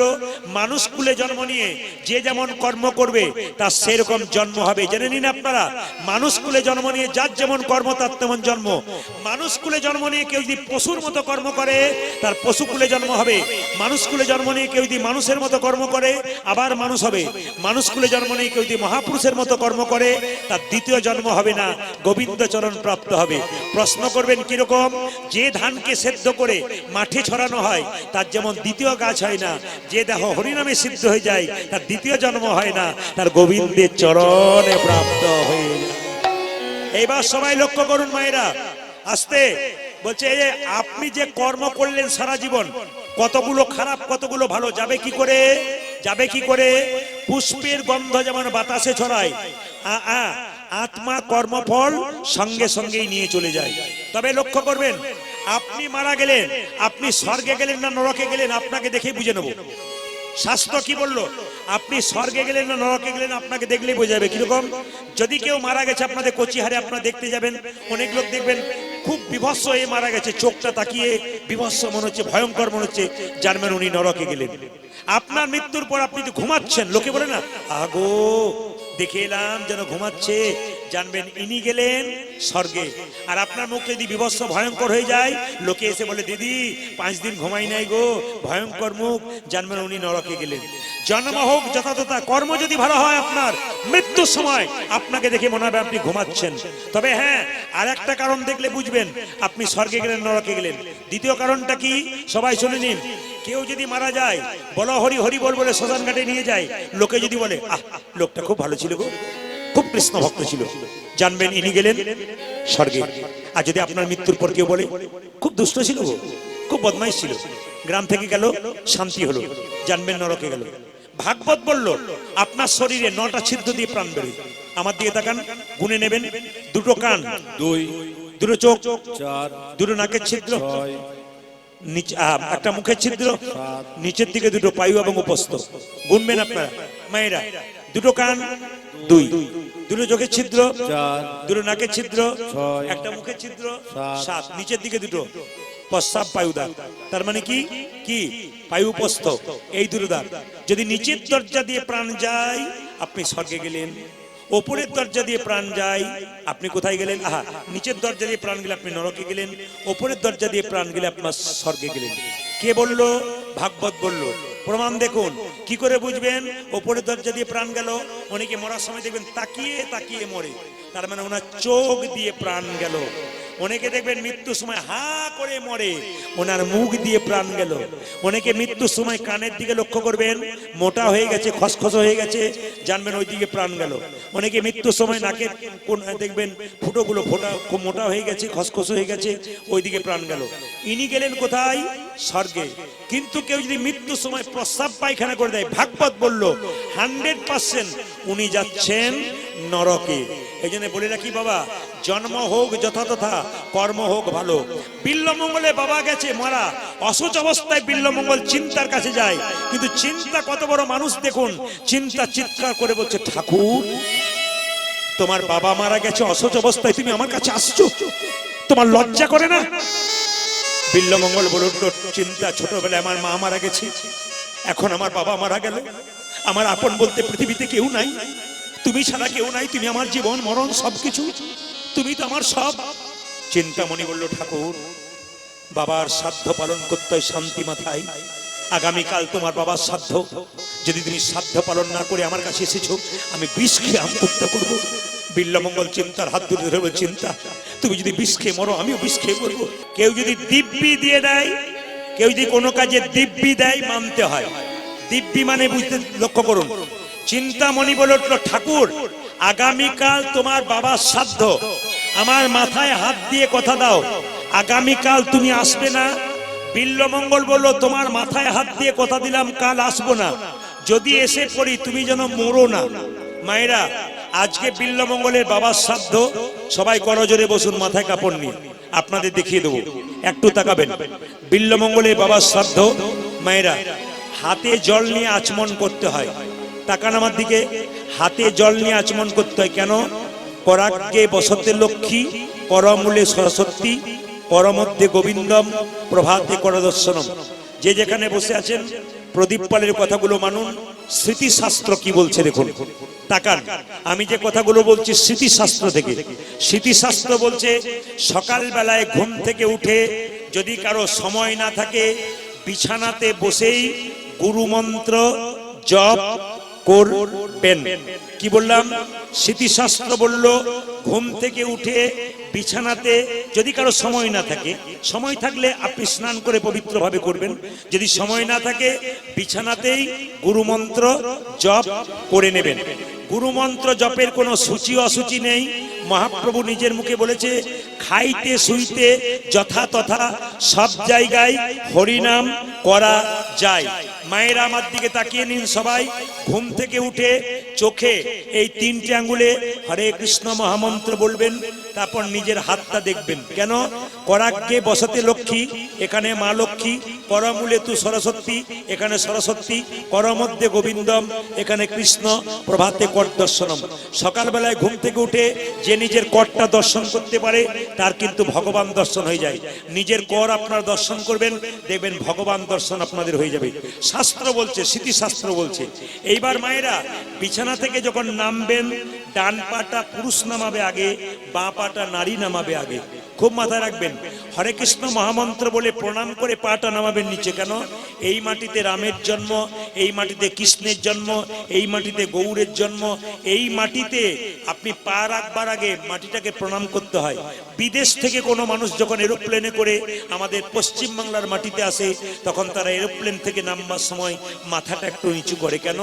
এটা স্বয়ং ভগবানের জন্মস্থান। ভারতবর্ষে যে ভগবানের জন্ম হয়েছে অন্য কোথাও হয় নাই। আমেরিকা, ইংল্যান্ড থেকে মানুষ হরে কৃষ্ণ নাম করছে কোথায়? ইস্কন মন্দিরে, মায়াপুরে, নবদ্বীপে এসে। লজ্জা লাগছে আমরা একবার হরে কৃষ্ণ নাম বলতে পারছি না। আমাদের 3 ঘন্টার কীর্তন শুনতে এসে কতজনের কোমরে ব্যথা হয়, কতজনের কত কষ্ট হয়। ভগবান বলছে, আমি তোকে এত দিলাম, তুই আমার বেলায় কি দিলি? আমার বেলায় আমার নাম সহ্য করতে পারছিস না, তবে তোকে আমি সহ্য করতে পারবো না। তাই হরিকে যে সহ্য করতে পারে, হরি নামে যে বসতে পারে, হরির কৃপা কিন্তু সে পেতে পারে। আপনারা বসতে পেরেছেন, হরির কৃপা অবশ্যই আপনারা পাবেন।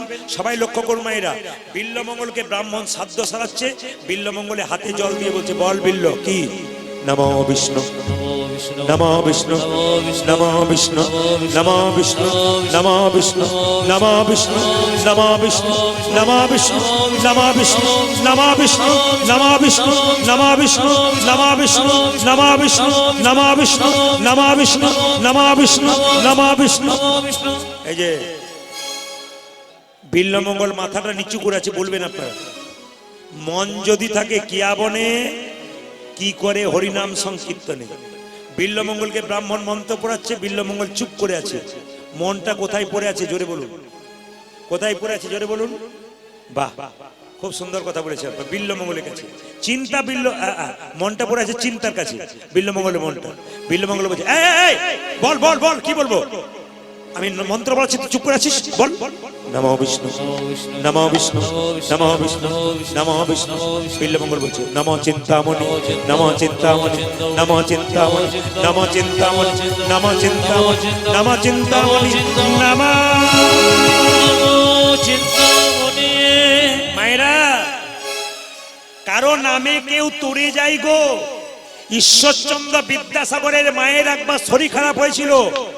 কলকাতাতে চাকরি জবাব দিয়ে দামোদর নদীতে প্রচুর জল ঝাঁপ দিয়েছিল। ভগবানের নামে নয়, মায়ের নাম করতে করতে নদী পেরিয়ে গিয়েছিল। আজকে বিল্লমঙ্গল যখন উপবাস করেছে, ক্লান্ত হয়ে গেছে, সারা রাত্রি সে ঘুমাচ্ছে, রাত 12টায় মনে পড়ে গেছে চিন্তার কাছে যেতে হবে। তাই কি করলো জানেন মায়েরা? হঠাৎ যখন দরজা খুললো, আকাশের দিকে তাকিয়ে দেখলো প্রচন্ড ঝড়, বজ্রপাত। চিন্তা চিন্তা চিন্তা চিন্তা চিন্তা চিন্তা চিন্তা চিন্তা চিন্তা। নদীর কিনারায় এসে দেখলো মাঝি ভাই নাই, নৌকা বাঁধা আছে। এই চিন্তা, আমি তোমায় এত ভালোবাসি, আমি নৌকাতে করে পার হব তোমার ওই পারে, তোমার পতিতালয়ে যাব। মায়েরা, কৃষ্ণ বেন্না নদীতে অথই জল।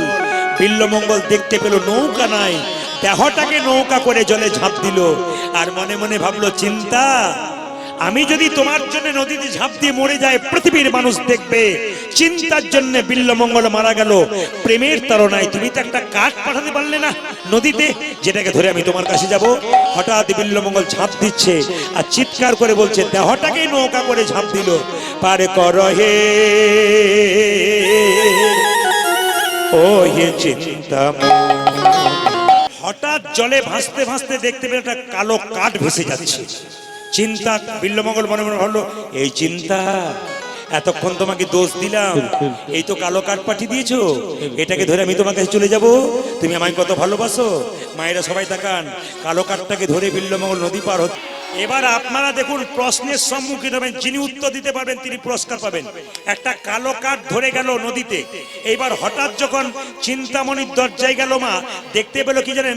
প্রাচীরের গর্তে এক সর্বমুখ দিয়া, সর্বমুখ লঙ্ঘিত হইয়া আছে লেজ ঝুলিয়া, ঝুলিয়া। তাকাবেন তাকাবেন, প্রাচীরে দেখতে পেলে একটা কালো দড়ি ঝুলছে। ওই দড়িটাকে ধরে বিল্লমঙ্গল প্রাচীর পার হলো। মায়েরা, রাত্রি তখন শেষ, চিন্তামণি ঘুমাচ্ছে। চিন্তার পাশে একটা মেয়ে ছিল, তার নাম দাসী। চিন্তামণি বলল, দাসী, চোর পড়লো নাকি রে? দেখতো প্রাচীরে কে ঝাঁপালো।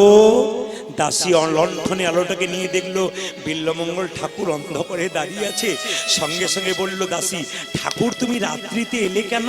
থাকতে পারলাম না, আমার চিন্তা কি করছে। বলে, চিন্তা জেগে আছে, বলো না যেন, নইলে বিষ খেয়ে মরে ফেলবে, আমার আসার কথা নয়। আচ্ছা ঠাকুর, তবে তুমি চুপচাপ দাঁড়াও। দাসী গিয়ে ওপরে বলল, চিন্তা, চোর পড়েছে। সত্যি বলছিস তো, না ঠাট্টা করছিস? না রে, চোর পড়েছে, তবে ঘর চোর নয়। কোন চোর? তোর মন চোর এসেছে, মন চোর এসেছে। মায়েরা, ও মায়েরা, চোর অনেক রকমের হয়। মনচোর জানেন? মনচোর, মনকে যে চুরি করে। আমার মনকে যে চুরি করেছে, আপনার মনকে যে চুরি করেছে, সেই মনচোর এসেছে। তো সব কিছু ঠাট্টা কে বলতো? বুঝতে পারছিস না? তোর ঠাকুর এসেছে রে, তোর মনকে যে চুরি করেছে, তোকে যে ভালোবেসেছে, ও এসে দাঁড়িয়ে আছে। তোর মনচোর এসেছে। চিন্তামণি নেমে এলো। তাকান আমার দিকে। আচ্ছা বলুন তো, দেখবো কার ক্ষমতা আছে। সত্যি আপনারা জ্ঞানী, কীর্তন শোনেন, দেখবো আপনারা একজন হাত তুলে ওখানে বলবেন, কিন্তু আমি জিজ্ঞেস করব। এতক্ষণ কীর্তন শুনলেন, বিল্লমঙ্গল যে কালো কাঠটা ধরে নদী পার হলো, একজন হাত তুলে বলুন, কালো কাঠটা কি? জোরে বলুন, একটু জোরে। মোরা। বাহ, ধন্যবাদ আপনাদেরকে। কালো কাঠটা মোরা। প্রাচীরের দড়িটা ঝুলে পার হলো, ওই দড়িটা কি? আমার না গাইলেও হতো, না এলেও হতো, আপনারা সব জানেন। আচ্ছা, এইদিকে তাকান মায়েরা, এইদিকে তাকান। চিন্তামণি বিল্লমঙ্গলের কাছে এসে বলল, ঠাকুর, ঠাকুর, কি থাকতে পারলে না? চেষ্টা করেছিলাম, আমি পারলাম না। একদিন ভুলে থাকতে পারলে না? না, কেন থাকতে পারলে না? একদিন ভুলে কেন থাকতে পারলে না? তাকাবেন সবাই, আমি বারবার বলেছি মাঝে বাচ্চা নিয়ে আপনারা ঘোরাঘুরি করবেন না, মাঝে রাস্তাতে বাচ্চা নিয়ে ঘোরাঘুরি করবেন না। যারা কীর্তন শুনছে তাদের মন দিয়ে কীর্তন শুনতে দিন। এই সমস্ত লীলাগুলো বড় কঠিন, এগুলোকে ব্যাখ্যা করে করে বোঝাতে হয়, একাঙ্ক নাটকের মতো। একজন আসলে দাঁড়িয়ে আপনাদের মাথাতে কথাগুলোকে ঢোকাতে হবে। এই জন্য আপনাদের নিবেদন রইল মাথাকে শান্ত করতে হবে। তাকান আমার দিকে, অভিনয়টা দেখুন। ঠাকুর পারলে না? না, পারতাম না। আমায় তুমি এত ভালোবাসো? হ্যাঁ গো, নদী পেরিয়ে এলাম তোমার জন্যই তো পেরিয়ে এলাম। তুমি একটা কালো কাঠপাটি দিয়েছো, ওই জন্য পেরিয়ে এলাম। চিন্তামণি বললো তোমার মাথা খারাপ হয়ে গেছে নাকি? আমি ঘুমাচ্ছিলাম, কালো কাঠ কোথায়? শোনো শোনো, মিথ্যা কথা বলবে না। তুমি কালো কাঠ ধরেছো বলে তো আমি ছেলেকে ধরে চলে এলাম। ও, প্রাচীর পার হলে কি করে ঠাকুর? কেন গো, একটা দড়ি ঝুলে দিয়েছো, ওই দড়িটাকে ধরে তোমার কাছে এলাম। চিন্তামণি বিল্বমঙ্গলের হাত দুটোকে ধরে বলল, ঠাকুর সত্যি যদি আমায় ভালোবাসো, দেখাও কোথায় রয়েছে সেই দড়ি।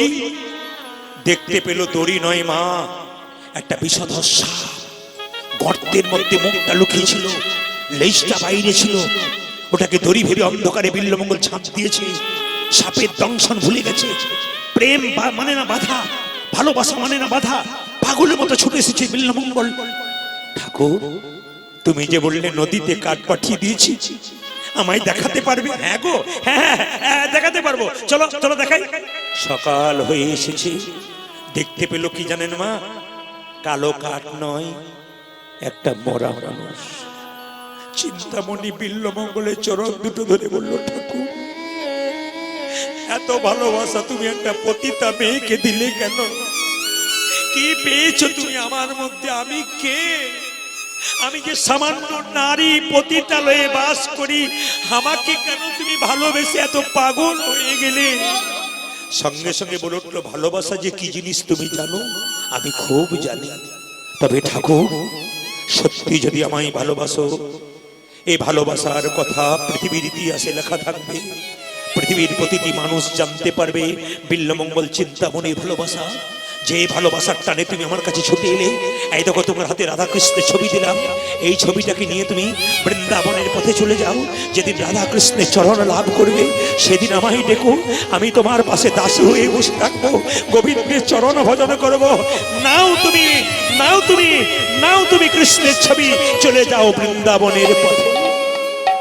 বিল্বমঙ্গল বলল, চিন্তা পাপী মানুষ আমি, কৃষ্ণ নাম করি নাই, যেতে পারবো তো? হ্যাঁ।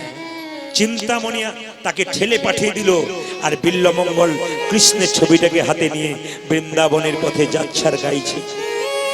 আমি কোথায় গেলে গেলে পাবো গো দেখা।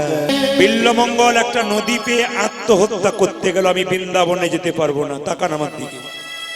আসুন, বিল্বমঙ্গল যে নদীতে ঝাঁপ দিতে যাচ্ছে, সবিনী মুনি তাকে ধরে বললো, এই দিগায় মন্ত্র নিয়েছিস? না। মন্ত্র নিসনি? বলে না। তবে এক কাজ কর, তোর কানে আমি মন্ত্র দিলাম, হরে কৃষ্ণ কৃষ্ণ কৃষ্ণ হরে হরে, হরে রাম রাম রাম হরে।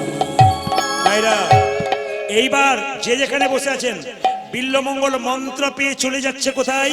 বৃন্দাবনের পথে। ভগবান কিন্তু ভক্ত যখন ভগবানকে ডাকে, ভগবান ভক্তকে মাঝে মাঝে পরীক্ষা করে। ও মায়েরা, কি করলো না, বিল্বমঙ্গল বৃন্দাবনে যাচ্ছে, একটা সুন্দরী রমণী, তার নাম অহল্যা, তার স্বামী বণিক, প্রচুর টাকার মালিক। সে নদীতে জল নিতে এসেছিল, মাথায় কাপড় নিয়ে আগে আগে যাচ্ছে। বিল্বমঙ্গল তাকে দেখে মনে মনে ভাবলো, এই চিন্তা, তুমি আমায় ত্যাগ করলে কি হবে? তোমার চাইতে সুন্দরী রমণী পেয়েছি, এর বাড়ি যাব, এর বাড়িতে সেবা করব, ব্যাস দক্ষিণা স্বরূপ এই মেয়েটাকে চেয়ে বসবো। কয়লা হয় ময়লাহীন, আগুনে পোড়ালে ছাই, আগুনে পুরনে মানুষের হয় কৃষ্ণ ভক্তি, যদি গুরু কৃপা পাই, যদি গুরুর কৃপা পাই। কয়লার ময়লা যায় না ধুলে, স্বভাবে যায় না মলে, স্বভাবে যায় না মনে। যায় না, স্বভাব যায় না মরলে। লক্ষ্য করুন মায়েরা, বিল্লমঙ্গল মনে মনে ভাবলো এই মেয়েটির পেছন পেছন যাব। যাচ্ছে আগে আগে অহল্যা, আর পেছন পেছনে বিল্লমঙ্গল। ঠমকি ঠমকি চলে বিল্ল ঠাকুর আজ। দরজায় গিয়ে চিৎকার করে বলছে, ভিক্ষাঙ্গে দেহি মাতো, ভিক্ষাঙ্গে দেহি মাতো। তাকাবেন, এই জায়গাটি সবাই তাকাবেন। অহল্যাকে তার স্বামী বলে উঠলো, কিভাবে তুমি জল নিয়ে এলে দরজা খুলছে না কেন? স্ত্রী বলে উঠলো, আমি যাবো না। বলে কেন? স্বভাব ভালো নয়। লোকটা কেমন তাকাচ্ছিল, আমি যাবো না। স্বামী বলে উঠলো, দরজা খোলো। কার কেমন স্বভাব থেকে লাভ নেই, তোমার দরজা এসছে, হাত পেতেছে, তুমি দাও। যেই না স্বামী দরজাটা খুলেছে, অমনি চিৎকার করে বিল্লমঙ্গল বলল, ভিক্ষা দাও। কি চাও তুমি? শুধু ভিক্ষা নয়, তোমার বাড়িতে সেবা করতে চাই। অহল্যা স্বামী চিৎকার করে বলল, বাহ, আমার ভাগ্য কত ভালো, তুমি আমার বাড়িতে সেবা করবে। আমার খুব আসন গ্রহণ করো, বসো বসো। ব্রাহ্মণ বিল্লমঙ্গল বসলো। মায়েরা, স্ত্রী অহল্যার ইচ্ছা ছিল না সেবা করার। স্বামী বলে উঠলো, বাড়িতে অতিথি এলে সেবা করতে হয়, কে কোন মন নিয়ে এসছে দেখে লাভ নেই, আগে সেবা করাও। স্বামীর কথা শুনে মায়েরা, অহল্যা অন্ন ব্যঞ্জন তৈরি করে যখন সেবা দিচ্ছে, তাকান আমার দিকে, যখন সেবা দিচ্ছে, বিল্লমঙ্গল তখন অহল্যার দিকে তাকায়নি, আমার দিকে তাকাবেন। মাথাটা নিচু করে মনে মনে ভাবছে, চিন্তা, এতদিন পরে আমার মনের ইচ্ছা পূর্ণ হবে গো। তুমি আমায় তাড়িয়ে দিলে কি হবে? সুন্দরী রমণী পেয়ে গেছি আমি, আমার সামনে বসে আছি, আমি এখনই দক্ষিণা স্বরূপ মেয়েটাকেই চেয়ে বসবো, আমার মনের ইচ্ছা পূর্ণ হবে। মনে মনে ভাবছে। অহল্যা সেবা দিয়ে চলে গেল। অহল্যার স্বামী বলল, সেবা যদি কাউকে করাতে হয় দক্ষিণা দিতে হয়। আপনাদের কাছে নিবেদন রইল, বাড়িতে বৈষ্ণব সেবা করান, ভক্ত সেবা করান, সেবা করার পর দক্ষিণা দিতে হয়। 1 টাকা দেন, 10 টাকা দেন, 5 টাকা দেন, একটা দক্ষিণা দিতে হয়। সঙ্গে সঙ্গে স্বামী, অহল্যার স্বামী বলে উঠলো, ব্রাহ্মণ সেবা তো হলো, দক্ষিণা নেবে না? সুযোগ পেয়ে গেল বিল্লমঙ্গল, কি দেবে দক্ষিণা? যা চাইবে তাই দেবে। আমি তো বণিক, আমার টাকা পয়সার অভাব নেই, আমি সব দিতে পারি তোমায়। দেবে তবে ত্রিসত্য প্রতিজ্ঞা করো, দেবে দেবো, দেবে দেবো, দেবে দেবো, তবে দাও। তোমার স্ত্রীকে সুন্দর করে সাজিয়ে আমার সেবায়, আজ আমার সেবায় রাত্রিবেলায় লাগিয়ে দাও।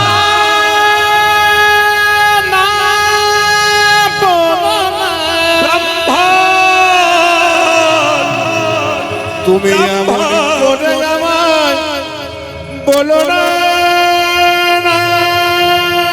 ব্রাহ্মণ, এ জগতে কোনো স্বামী যদি সৎ হয়, তার স্ত্রীর ভাগ কাউকে দেবে না। দেবে না। কোন নারী যদি সতী নারী হয়, নারী হয়, তার স্বামীর ভাগ কোনো স্ত্রীকে দেবে না। জান লড়িয়ে দেবে, তবু স্ত্রী তার স্বামীর ভাগ কোনো নারীকে দিতে চায় না। পুরুষ যদি সৎ হয়, তার স্ত্রীর ভাগ অন্য পুরুষকে দিতে চায় না। ব্রাহ্মণ, তুমি আজ আর চাইবে চাও, আমার স্ত্রীকে তুমি চেও না। ব্রাহ্মণ বলে উঠল, আমি ব্রাহ্মণ, যজ্ঞ সূত্র হাতে নিয়ে তোমাকে অভিশাপ দেবো। তোমার স্ত্রীকে আমার সামনে না আনলে তোমার স্ত্রী স্মৃতির সিঁদুর হাতের সারা চলে যাবে, অকালে তোমার মৃত্যু হবে। চুপ করে গেল। যেই না বলেছে তোমার তোমার স্ত্রীর স্মৃতির শিখা, স্মৃতির সিঁদুর হাতের শাখা শেষ হয়ে যাবে, তুমি মৃত্যু হবে তোমার অকালে। মায়েরা, স্ত্রী যদি শুনতে পায় স্বামীর এরকম কথা, সঙ্গে সঙ্গে স্ত্রী বলে উঠল, স্বামী, আমাকে নাকি সাজিয়ে তার কাছে পাঠাতে হবে, নইলে তুমি নাকি মারা যাবে। তুমি যদি রাজি থাকো, আমি রাজি রইলাম। কি? আমি ব্রাহ্মণের সেবায় লাগবো। তুমি রাজি আছো? হ্যাঁ, আমার স্বামীকে বাঁচানোর জন্য আমি সব করতে পারি, শীতের সিঁদুর হাতের শাখা রক্ষা করার জন্য আমি সব করতে পারি। সবাই তাকাবেন। ব্রাহ্মণ নিজের অহল্যাকে তার স্বামী নিজের হাতে সাজাচ্ছে। শীতিতে সিঁদুরে পরাইয়ে দিল, নয়নে কাজল পরালো, নয়নে কাজল পরালো, কণ্ঠে দিল সোনার মালা, কণ্ঠে দিল সোনার মালা, চরণে দিল আলতা চরণে দিল আলতা মাথায় দিল ঘোমটা মাথায় দিল ঘোমটা। সবাই আমার দিকে তাকাবেন, কিন্তু বারবার বলেছি অহল্যাকে সুন্দর করে সাজিয়ে তার স্বামী ব্রাহ্মণের সেবায় লাগাচ্ছে। বাঁ দিকে যারা আছেন, ডান দিকে যারা আছেন, সবার কাছে মিনতি রইল, আমার দিকে তাকান। এই জায়গাটি দেখার মতো, অহল্যা যখন মাথায় কাপড় নিয়ে লজ্জায় দাঁড়িয়ে আছে, তার স্বামী দরজা বন্ধ করে চলে এলো। বিল্বমঙ্গল ঠাকুর মাথা নিচু করে মনে মনে ভাবছে আবার চিন্তা, এই তো এসেছে সেই মেয়ে, আমার সেই দিন সুযোগ মিলে গেছে, আমি একে গ্রহণ করব, তোমায় ভুলে যাব, আর আমি বৃন্দাবনে যাব না, এই তো নারী পেয়ে গেছে আমি। মায়েরা তাকান, তাকান মায়েরা। যেই না মাথাটা নিচু করে আছে, হঠাৎ অহল্যা বলে উঠল, কি গো ব্রাহ্মণ, আমি যে সেজে এসেছি, আমাকে গ্রহণ করবে না? এই যে এই যে এই যে আমাকে গ্রহণ করবে না? আমি যে সেজে এসেছি, আমাকে গ্রহণ করবে না? বিল্বমঙ্গল মাথা নিচু করে আছে। অহল্যা বলে উঠলো, তাহলে আমি চলে যাই? যেই না বলেছে চলে যাই, মায়েরা তাকান, বিল্বমঙ্গল যে না অহল্যার মুখের দিকে তাকিয়েছে, চমকে গেছে। এ আমি কি দেখলাম? চিৎকার করে বলে উঠলো, অহল্যা বলে উঠলো, এমন করে তাকাচ্ছ কেন? কি দেখছো তুমি আমার মুখের দিকে? এমন করে তাকাচ্ছ কেন? পাগলের মতো তাকাচ্ছ কেন? ব্রাহ্মণ, তুমি কি পাগল হয়ে গেলে? আমাদের তোমার দিকে তাকাচ্ছি কেন জানো?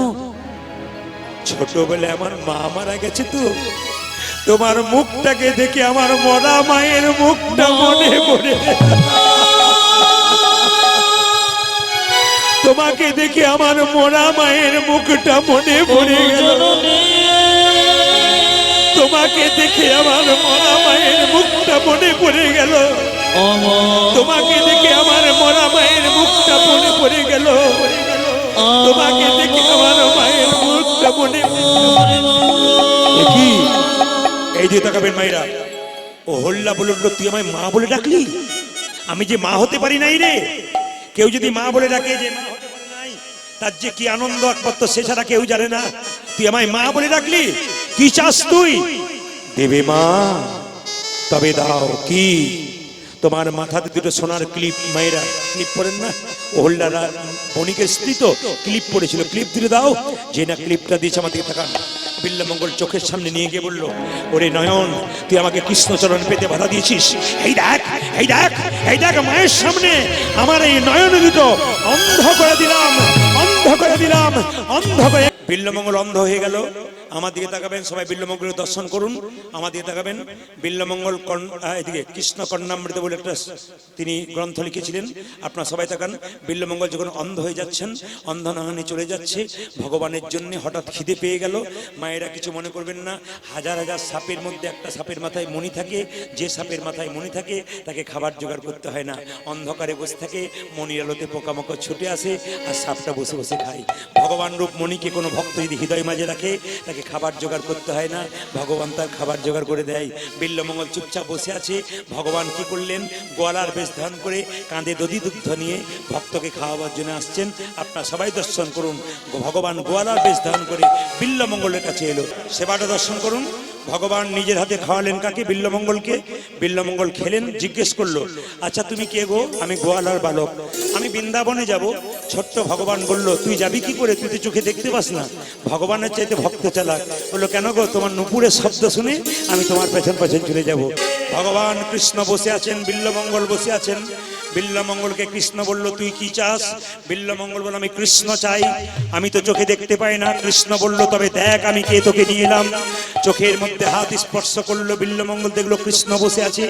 কৃষ্ণ বলল, তুই আর কাকে চাস? তোমার রাধারানীকে চাই, বাম পাশে আমি দেখতে চাই। কৃষ্ণ বলল, তুই যদি আমার রাধাকে চাস, তোর চিন্তামণিকে আমি চাই। কৃষ্ণ বলল, চিন্তাকে ডাক। বিল্বমঙ্গল চিন্তাকে ডাকলো, সঙ্গে সঙ্গে চিন্তা এসে বিল্বমঙ্গলের পাশে বসলো। একদিকে রাধা কৃষ্ণ যুগল হলো। আপনারা কি ভাবছেন সারা রাত্রি শুনবেন নাকি? সারা রাত্রি শুনবেন? আজকের মতো এইখানেই রাখবো।